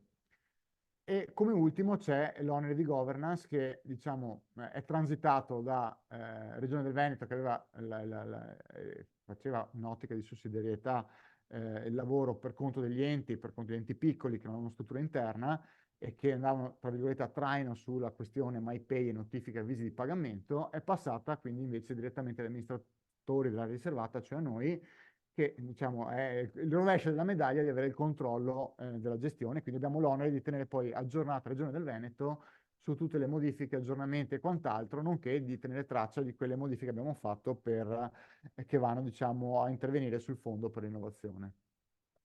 Questa è l'ultima, è un po' una domanda che mi sento di presentare ai colleghi anche del Dipartimento, ovvero se c'è possibilità di, attraverso la nomina degli utenti, di gestire, di riportarci in situazione multiutente in cui riusciamo a lasciare ai soggetti inizialmente delegati dall'ente, Regione del Veneto, piuttosto che a soggetti terzi, fornitori di servizi, possiamo provare a delegargli l'operatività all'interno del back office per renderli autonomi nella gestione dei servizi che gravitano sui loro sistemi, insomma su MyPay piuttosto che su prodotti di altri fornitori. Questa è una cosa che non abbiamo ancora provato, nominando dei nuovi utenti come operatori all'interno della piattaforma, diciamo, della riservata back office IO. Cercato di condensare il tutto, un percorso che è durato mesi, per cui ecco, rimango a disposizione per eventuali domande e ringrazio sia il Regione del Veneto, il team di supporto, che gli account manager del Dipartimento, che sono stati essenziali per riuscire a ricomporre i pezzi del puzzle. Grazie Alberto, grazie mille. Se puoi chiudere la condivisione. Ehm, Credo insomma sia stato anche molto chiaro quello come hai esposto, quindi con tutti i problemi che hai dovuto affrontare, credo che possa essere un'esperienza molto utile anche a tutti quelli che ci stanno seguendo. Prima di rispondere a una serie di domande, che ce ne abbiamo 9 sospese, io chiederei a Federica se può lanciare l'ultimo sondaggio che riguarda, diciamo, quali sono i temi che vorreste affrontare in dettaglio in un gruppo di approfondimento. Vedevo che qualcuno che chiedeva come si fa a mandare un messaggio, quindi inviare messaggi, o i pagamenti, firmare documenti, per esempio, una cosa che anche a me sono curioso, non ho ancora capito bene come si fa, ma che probabilmente nel momento in cui i servizi che sono completamente digitali verranno usufruiti anche attraverso l'appio, un cittadino sapere che può firmare un documento in quel modo sicuramente potrebbe essere facilitata anche la sottomissione di richieste e domande. Poi avete anche la possibilità di aggiungere su altro eventualmente argomenti che non sono indicati nei 4 che abbiamo messo, e poi insomma così sappiamo i prossimi eventi, incontri, di cosa trattare. Naturalmente a noi piacerebbe trattare in un taglio pratico questi argomenti, quindi non un evento di questo tipo, ma i gruppi di approfondimento sono più, diciamo, focus group, incontri dove ci si trova in 15-20 colleghi e si dice io ho fatto così, io ho fatto colà, mi piacerebbe fare così, oppure chiamateci un tecnico di regione che ci spiega meglio alcune cose. Quindi anche per chi prima insomma, aveva incertezza di cosa sono i gruppi di approfondimento, sono proprio dei gruppi in cui eh, si entra nel pratico e si cerca di darsi una mano con gli altri colleghi che magari hanno fatto esperienza già diretta su queste attività. Io direi che anche in questo caso abbiamo una buona risposta, termino il sondaggio, vediamo se qualcun altro deve inserire, vedo che siete ancora, si muovono ancora le informazioni.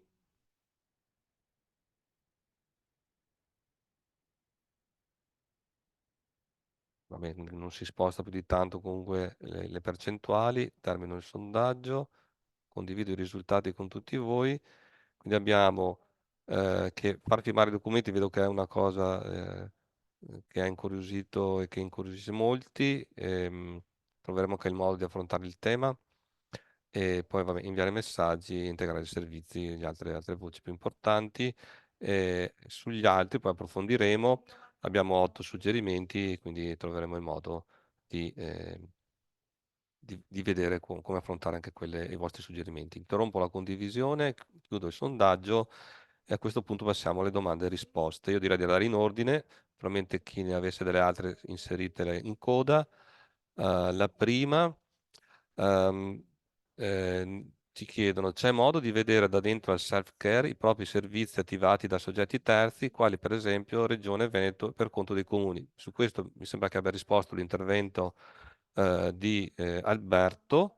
Ricorda un po', insomma, Alberto, l'operazione che era quella di Sì, importazione c'è, sostanzialmente. esatto, c'è quella, quella operazione una volta autenticati all'interno del back office, se non si fa l'operazione di importazione dal developer portal, ci si trova davanti a un elenco di servizi vuoto. Deve essere proprio fatta esplicitamente l'importazione e questo, diciamo, toglie il controllo dal developer portal e lo porta all'interno dell'area riservata. E quindi chi lo fa si prende anche la responsabilità poi di gestire i rapporti con Regione, insomma, e lo sviluppatore, il Esatto, ma credo che sia fornitore, purtroppo perché obbligatorio perché il sì, messaggio sì, appunto è certo, quello, certo. Però insomma, prima o la poi conseguenza l'ha la chiaro detto anche conseguenza è tu. quello, Insomma, sì. ok. Nel caso in cui si abbiano dei servizi già validati prima del nuovo manuale, questo forse è per Raffaele, ma che sono frammentati secondo il nuovo manuale, è possibile candidare un nuovo servizio che raccolga i servizi frammentati che possa essere finanziato? Ma allora, innanzitutto non è il manuale che provoca la frammentazione, ma il catalogo, perché il manuale dà delle indicazioni su come fare i servizi, invece il catalogo è quello a cui bisogna eventualmente riconciliare i servizi, quindi è il catalogo che crea la frammentazione.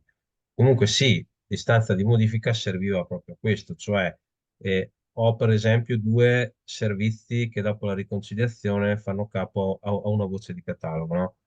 Uno lo vario e lo faccio diventare un servizio da catalogo, l'altro ovviamente lo devo eliminare o modificare anche quello con un'altra voce di catalogo.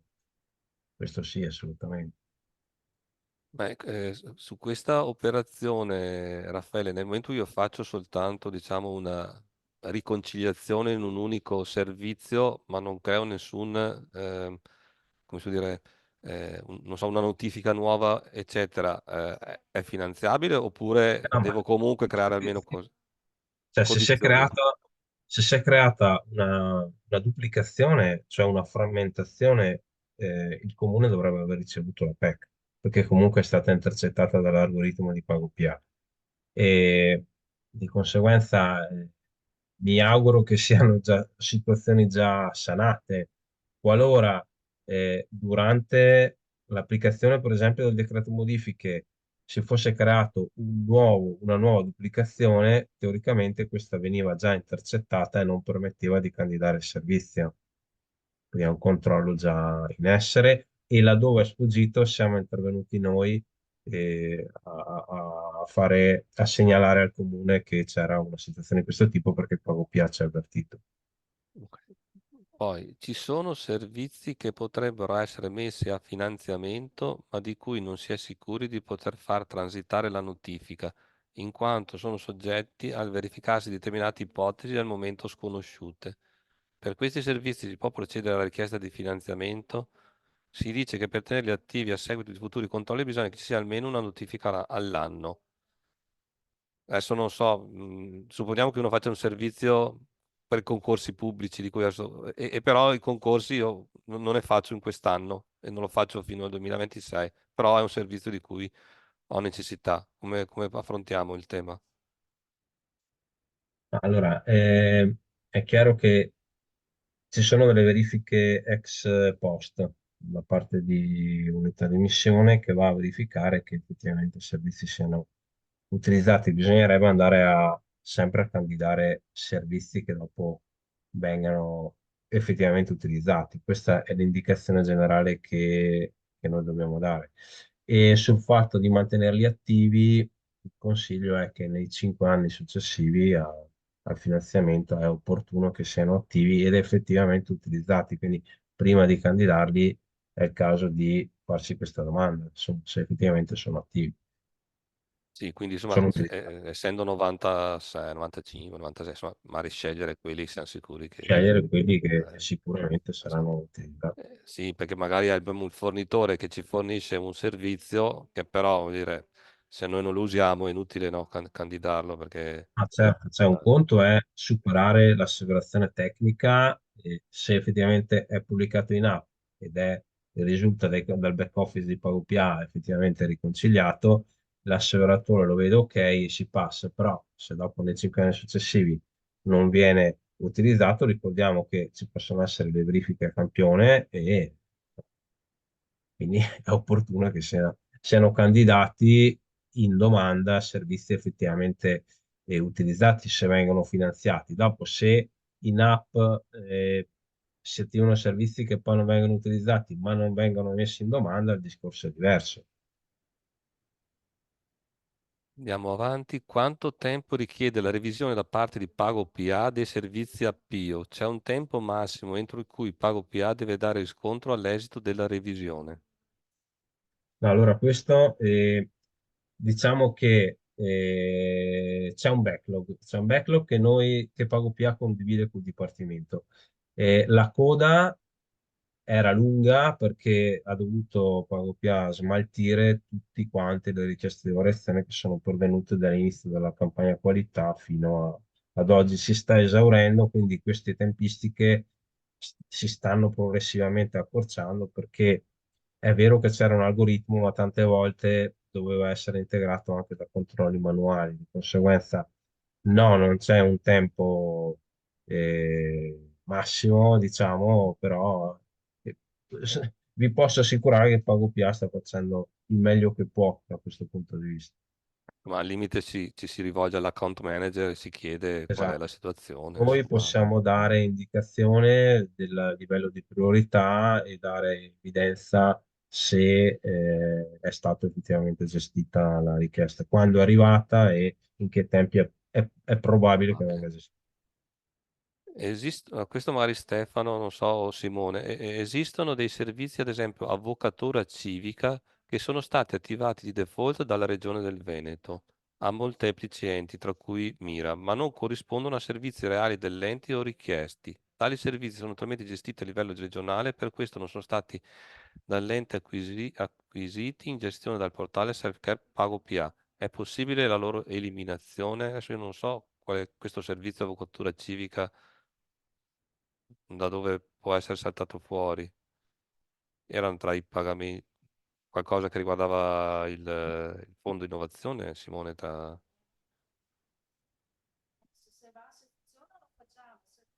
Sì, era del fondo Ah, innovazione, Sì, sì, te lo sì, rispondo io sì. perché erano di quelli che abbiamo dovuto in qualche modo cercare di riconciliare a catalogo e capire ok. cosa farci. Va Ecco, bene, se questi... posso, Nicola, su questo sì, sì, aspetto sì. dire due parole. Sì, era uno di quelli creati appunto dalla Regione del Veneto, appunto, e correlati al Fondo Innovazione. La domanda è: si possono eliminare?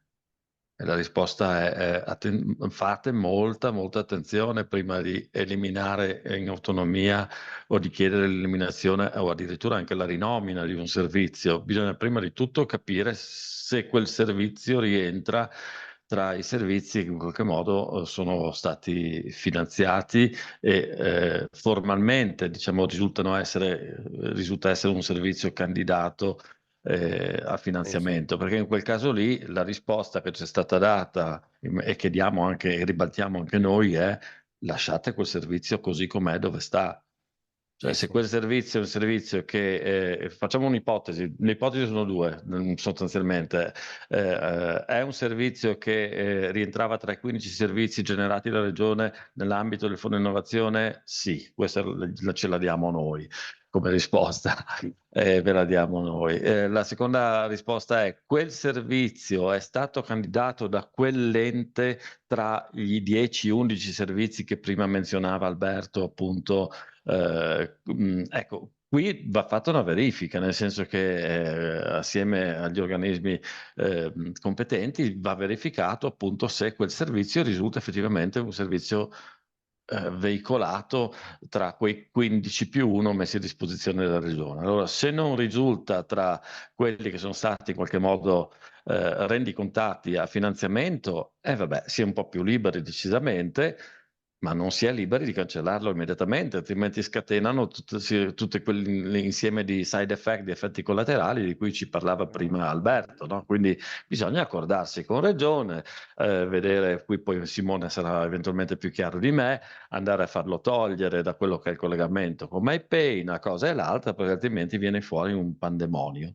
Allora, io direi che la prima cosa è contattare, diciamo, ANCI, che aveva gestito il fondo innovazione, verificare la situazione dal punto di vista amministrativo. Solo nel momento in cui è chiarita la parte amministrativa, allora si attiveranno quelle richieste, no, che, così come ha detto Simone, insomma, con tramite call center e partirà la parte tecnica. Prima cosa, visto che stiamo parlando di finanziamenti, verificare la parte, diciamo, amministrativa con Fondo Innovazione e quindi ANCI. Ricordo che non è che ehm, cioè, l'elenco dei servizi erano, diciamo, default quelli, non è quindi nel momento in cui si aderiva al Fondo Innovazione in modalità, adesso non ricordo più, non singola, diciamo l'altra, di fatto si accettavano le proposte comuni per tutti, per tutti quelli proposti dalla Regione del Veneto, insomma. Nicola, se posso, Sì, anche se questi servizi erano finanziati da Fondo Innovazione, quindi non sono stati candidati nell'avviso, in linea generale, eliminare un servizio in app consigliamo sempre di consultare anche l'account manager territoriale del Dipartimento, perché ci sono casi, e tra l'altro c'è stato segnalato un potenziale problema di recepimento della piattaforma dei servizi disattivati in app, che è in fase di risoluzione, ma laddove qualche ente volesse cancellare, magari contatti il proprio account, verificare insieme se è l'unica strada, perché appunto si potrebbe avere qualche problemino. va bene. Qui, vabbè, qui è una cosa di carattere generale. Il call center di regione è un numero da chiamare a cui corrisponde una persona a cui dialogare, perché molto spesso nei piccoli comuni i dipendenti non dedicati fanno fatica ad utilizzare i termini corretti nelle spiegazioni e spesso le risposte non corrispondono a quanto richiesto. Scusate, ma siamo in tanti a essere messi così. Vabbè, io posso darvi solo un consiglio nel momento in cui aprite un ticket, che ci siano i riferimenti non solo a me, ma anche a quelli telefonici, perché poi il ticket ha tutto un giro di, diciamo, di gestione e che se arriva alla gestione, alla gestione tecnica, GA, insomma quella nostra di Regione del Veneto, se non capiamo bene la richiesta, vi contattiamo direttamente. Non c'è un numero dedicato, dovete usare questo sistema di ticketing che però, come dico, ha una gestione. Se la risposta non è soddisfacente, potete comunque usare la funzione di richiedere, insomma, entro i 3 giorni una riapertura del ticket e a questo punto, quando lo riaprite, chiedete di poter parlare con un tecnico e a quel punto sarete contattati. L'importante è che ci sia riferimento telefonico a cui chiamare. Sì, mi permetto di aggiungere Sì, qualche dettaglio, insomma. certo. Consiglio sempre di inquadrare bene qual è l'esigenza, se poi magari non si sa bene il termine tecnico, ma almeno inquadrare per quanto possibile l'esigenza in modo tale che il call center sappia innanzitutto a quale gruppo deve essere assegnato. E dopodiché sì, lasciare riferimenti, lasciare anche un orario in cui essere contattati, perché spesso magari chi guarda il ticket arriva di pomeriggio e il ticket è aperto al mattino e poi prima di una settimana non ci si riesce poi a incontrare come orari, per cui è importante lasciare un certo numero di informazioni per poter essere ricontattati. Quindi il prodotto, il caso d'uso, cioè qualche schermata, cioè tutto quello che può essere utile. In ogni caso la prima cosa è il prodotto, come diceva prima Simone, quando avete bisogno su MyPay, scrivere nell'oggetto MyPay, a quel punto sanno anche poi a chi eh, diciamo, inoltrare le richieste tecniche piuttosto che amministrative. Allora, sarà mai disponibile una mappatura degli utenti che hanno l'app installata e hanno le notifiche abilitate? Esiste una statistica per provincia sulla percentuale degli utenti che hanno potenzialmente raggiungibili per un nuovo servizio che un'azienda, un ente ad attivare. Ma su questo non credo che nessuno di noi abbia una risposta, a meno che Raffaele tu abbia qualche No, indicazione. allora, non ho una risposta, però ieri ho partecipato il Pago PA Lab che sta organizzando sul territorio E qualcuno aveva fatto con questa domanda e se ricordo bene, il funzionario di PagoPA ha detto che inviando una richiesta d'assistenza a loro dovrebbero essere in grado di fornire questa lista. Quindi prendetela con le Sì, dovute diciamo cautele, un ma minimo di statistiche, sicuramente poi la lista, cioè, degli la utenti, lista esatta con poi la porta, privacy esatto, non sappiamo, credo, però però sapere il numero per una determinata zona probabilmente sono in grado di farlo. Come si fa nel pratico ad inviare una notifica di scadenza carta d'identità? Questo gliela rivolgiamo a Stefano. No, da quanto abbiamo capito, giusto Stefano, bisogna avere Cioè, un'applicazione applicazione, che tenga conto delle scadenze, giusto? Poi esattamente, se questa applicazione non ha uno strumento diciamo, diretto di notifica in appio, si rivolge alla Regione del Veneto che mette a disposizione My Notification Hub, con la quale sarà possibile poi far migrare questa, diciamo, informazione dentro l'appio. Naturalmente per renderlo esattamente. in maniera Sì. molto semplice bisogna far dialogare gli strumenti. Da quanto abbiamo capito, quindi anche rispondendo a una domanda precedente, riprendendo quella domanda precedente, cioè non possiamo avere un foglio di Excel con le date, ok? Ci deve essere un'applicazione che gestisce queste scadenze che possa dialogare con la nostra applicazione My Notification Hub. Diciamo tramite API, diciamo, così detta un po'. Comunque ci deve essere un invio di comunicazione, dall'altra parte viene recepite le informazioni e spedite. Per cui ci deve essere un'applicazione, per quanto semplice e banale, ma deve essere un'applicazione.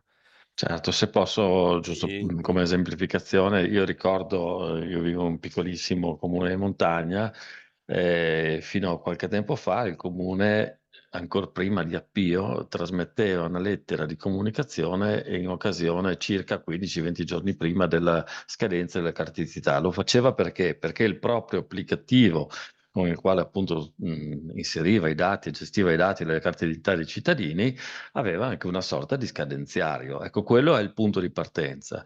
Se oggi volesse, quell'ente potrebbe chiedere al proprio fornitore di agganciare a quell'elenco di scadenze anche l'invio su Appio.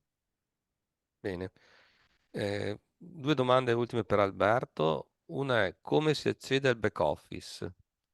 Devi poi Allora, riprendere, magari sì, forse allora, è una domanda magari a cui hai già risposto, ma ricordalo insomma un po'. vado un po' a memoria del processo che abbiamo seguito noi. Di fatto, cercando su Google area riservata a PagoPA, si atterra sicuramente sul il primo link che è quello diciamo, della pagina in cui c'è scopri come aderire, c'è l'accedi perché ha già fatto l'onboarding e su scopri come aderire c'è elencato il processo da seguire. Ecco, l'unica cosa che ho detto io un po' particolare è che bisognava ripetere il processo di onboarding e per io anche per chi l'aveva fatto precedentemente tramite PEC, altrimenti anche completando il processo di adesione all'area riservata come illustrato nella pagina web, non si riusciva ad avere la piattaforma e quindi il back office disponibile all'interno dell'area riservata. Ecco.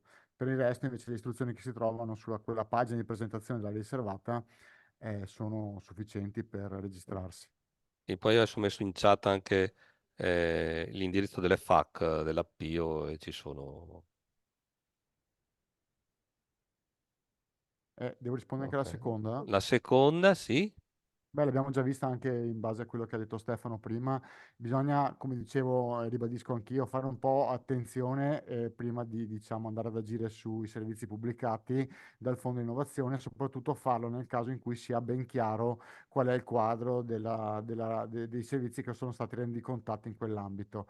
Ci sono dei casi in cui noi abbiamo fatto, che è quello che ho riportato, abbiamo rinominato il servizio, ma l'abbiamo fatto appunto in carenza di informazioni che ci dicessero il contrario, ma abbiamo tenuto traccia dell'operazione e soprattutto non abbiamo eliminato servizi che sono stati rendicontati. Quindi ecco, è vero che da un lato c'è la spinta a uniformarsi del catalogo, ma se ci sono dei vincoli pregressi come quelli del fondo di innovazione, bisogna ecco, avere chiarito bene dal punto di vista amministrativo cosa è consigliabile e cosa non è consigliabile fare.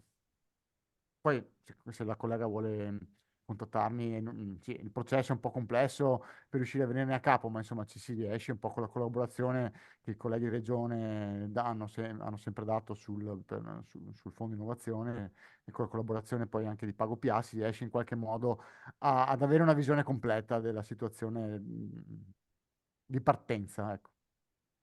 Ah, avendo iniziato una richiesta, è possibile un webinar per operatori comunali non addetti al sistema informativo di stampo più pratico, anche per capire meglio come funziona a grandi linee l'APIO e i servizi erogati, eccetera. Allora, eh, non riusciamo a fare tantissimi webinar, no, durante l'anno, ne scegliamo alcuni. In questo caso, diciamo, se si vuol capire meglio come funziona la PIO da parte diciamo, da parte dell'utente finale, ci sono, sono dei video messi a disposizione anche da PagoPA, e per i cittadini noi a breve, insomma, metteremo a disposizione attraverso i centri di facilitazione degli eventi dove spiegano come funziona la PIO in senso lato. Dal punto di vista invece dell'operatore diciamo, dell'operatore comunale, cioè, non so, adesso a me sembrava che fossimo anche poco tecnici oggi, ecco. Quindi però se lo siamo stati troppo, vuol dire che insomma la prossima volta o in prossimi incontri magari pensiamo anche a una parte più diciamo divulgativa, però c'è difficile, perché almeno insomma mi sembra anche stavolta siamo entrati nel pratico, eh, a- appena accennato il tecnico, cioè penso che questo webinar sia molto più divulgativo, e invece il focus, diciamo, i GDA, potremmo entrare più nel tecnico. Magari la prossima volta proviamo a semplificare ancora di più, insomma, i concetti. Però credo che per questo tipo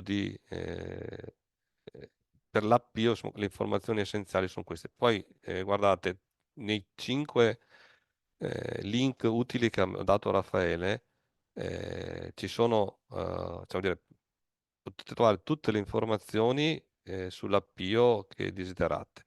Il sito è fatto bene, questo quello nazionale, ci sono anche dei video, ci sono le FAQ di tutti i tipi.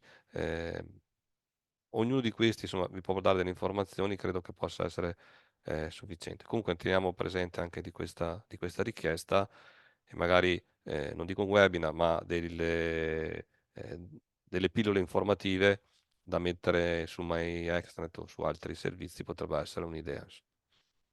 Se posso, Nicola, direi così anche un po' non mi viene un aggettivo, ma in qualche modo per rassicurare, ecco, la collega, adesso non ricordo se sia maschio o femmina, che l'interazione con Appio, come abbiamo detto prima, è più un'interazione applicativa, quindi di fatto non è che l'operatore interviene in termini manuali, è l'applicazione che a fronte appunto di ciò che è stato deciso a priori scatena questa comunicazione verso l'app stessa. Porto un esempio concreto, stiamo parlando ad esempio dei servizi digitali sul bando 141 che riguarda il cittadino attivo. Ebbene, per esempio nel contesto regionale, interpretando quello che sono appunto i criteri del bando stesso, sarà automatico il fatto che il cittadino che presenta una domanda, quindi avvia un'istanza nei confronti dell'ente di competenza, riceverà una comunicazione di avvio istanza, hai sottomesso questa domanda comune, così come quando ci saranno degli stati di avanzamento significativi, stessa cosa, fino alla chiusura della domanda. Quindi questo contesto di comunicazione è insito sostanzialmente nelle scelte che sono state fatte e nelle operazioni che sono state poi attuate in termini di configurazione di quello specifico applicativo, una volta che si è deciso a livello appunto di ente di adottare anche questo metodo di comunicazione verso il cittadino. penso anche, ma forse è vero Raffaele, fare lo user journey, no? Cioè io voglio fare un servizio, voglio capire quali sono le informazioni che voglio mandare, è un esercizio, no, che Certo. permette di capire di cosa si ha bisogno. Poi, come diceva Stefano, la parte tecnica, voglio dire, la fanno altri. Come operatore devo pormi questo problema, secondo me. Guardo il mio ufficio, guardo il mio servizio, che tipo di comunicazione voglio mandare avvisi, voglio mandare pagamenti, voglio istruire, cioè, servizi insomma, digitali, promemoria, no, mi faccio l'elenco delle cose di cui ho bisogno, su quelle poi interrogo il mio sistemista, insomma l'ICT, e dico guarda, questo è quello che ho bisogno, so che regione mi può aiutare, oppure dimmi che con i nostri applicativi cosa possiamo fare, e poi adesso una parte tecnica la svolgerà qualcun altro. Questo è un po' l'esercizio che mi sento di dire che tutti possono fare senza grosse necessità di avere delle informazioni tecniche specialistiche. Il sito del manuale di Power BI è poco, è anche tecnico per quanto riguarda la parte tecnica, ma riguarda anche appunto la navigazione e la creazione del servizio. Invito tutti a darci un'occhiata perché è assolutamente alla portata anche dei non tecnici. Bene, intanto diciamo che ormai siamo arrivati, abbiamo passato anche l'una, qualcuno ci ha già salutato. Ehm, io direi di ringraziare tutti quanti, sia i presenti, abbiamo raggiunto anche fino a 150 presenti oggi, i relatori, quindi Raffaele Malferdi del Dipartimento, Stefano De Colle, Simone Vicari per la parte insomma, di Regione del Veneto, MyPay, MyPortal, MyD e tutto il resto, e in particolar modo anche Alberto Bertoldo, perché cioè, è un esempio, e credo che a me piacerebbe che ci fossero molti colleghi che facessero conoscere agli altri, insomma, quali sono le esperienze, perché è solo in questo modo che si può imparare, anche da imparare dall'esperienza, se no altrimenti noi siamo bravi a raccontare, no? Ma non riusciamo mai a vivere qual è la situazione dell'operatore del comune, portare gli esempi e come sono stati affrontati i problemi ci permette a noi intanto di capire dove sbagliamo, no? Dove possiamo migliorare per aiutarvi, ma anche a tutti voi di capire quali sono le attività da fare e non da fare. Quindi Alberto, grazie ancora della disponibilità. Grazie a Ringraziamo voi. Federica per la regia e niente, vi saluto tutti. Vi ricordo il prossimo appuntamento è il 4 di aprile che sarà sull'identità digitale, quindi affronteremo i temi per la regione di MyD, ma in senso lato, EIDAS, CIE e tutto quello che riguarda il mondo dell'identità digitale. Grazie a tutti e arrivederci.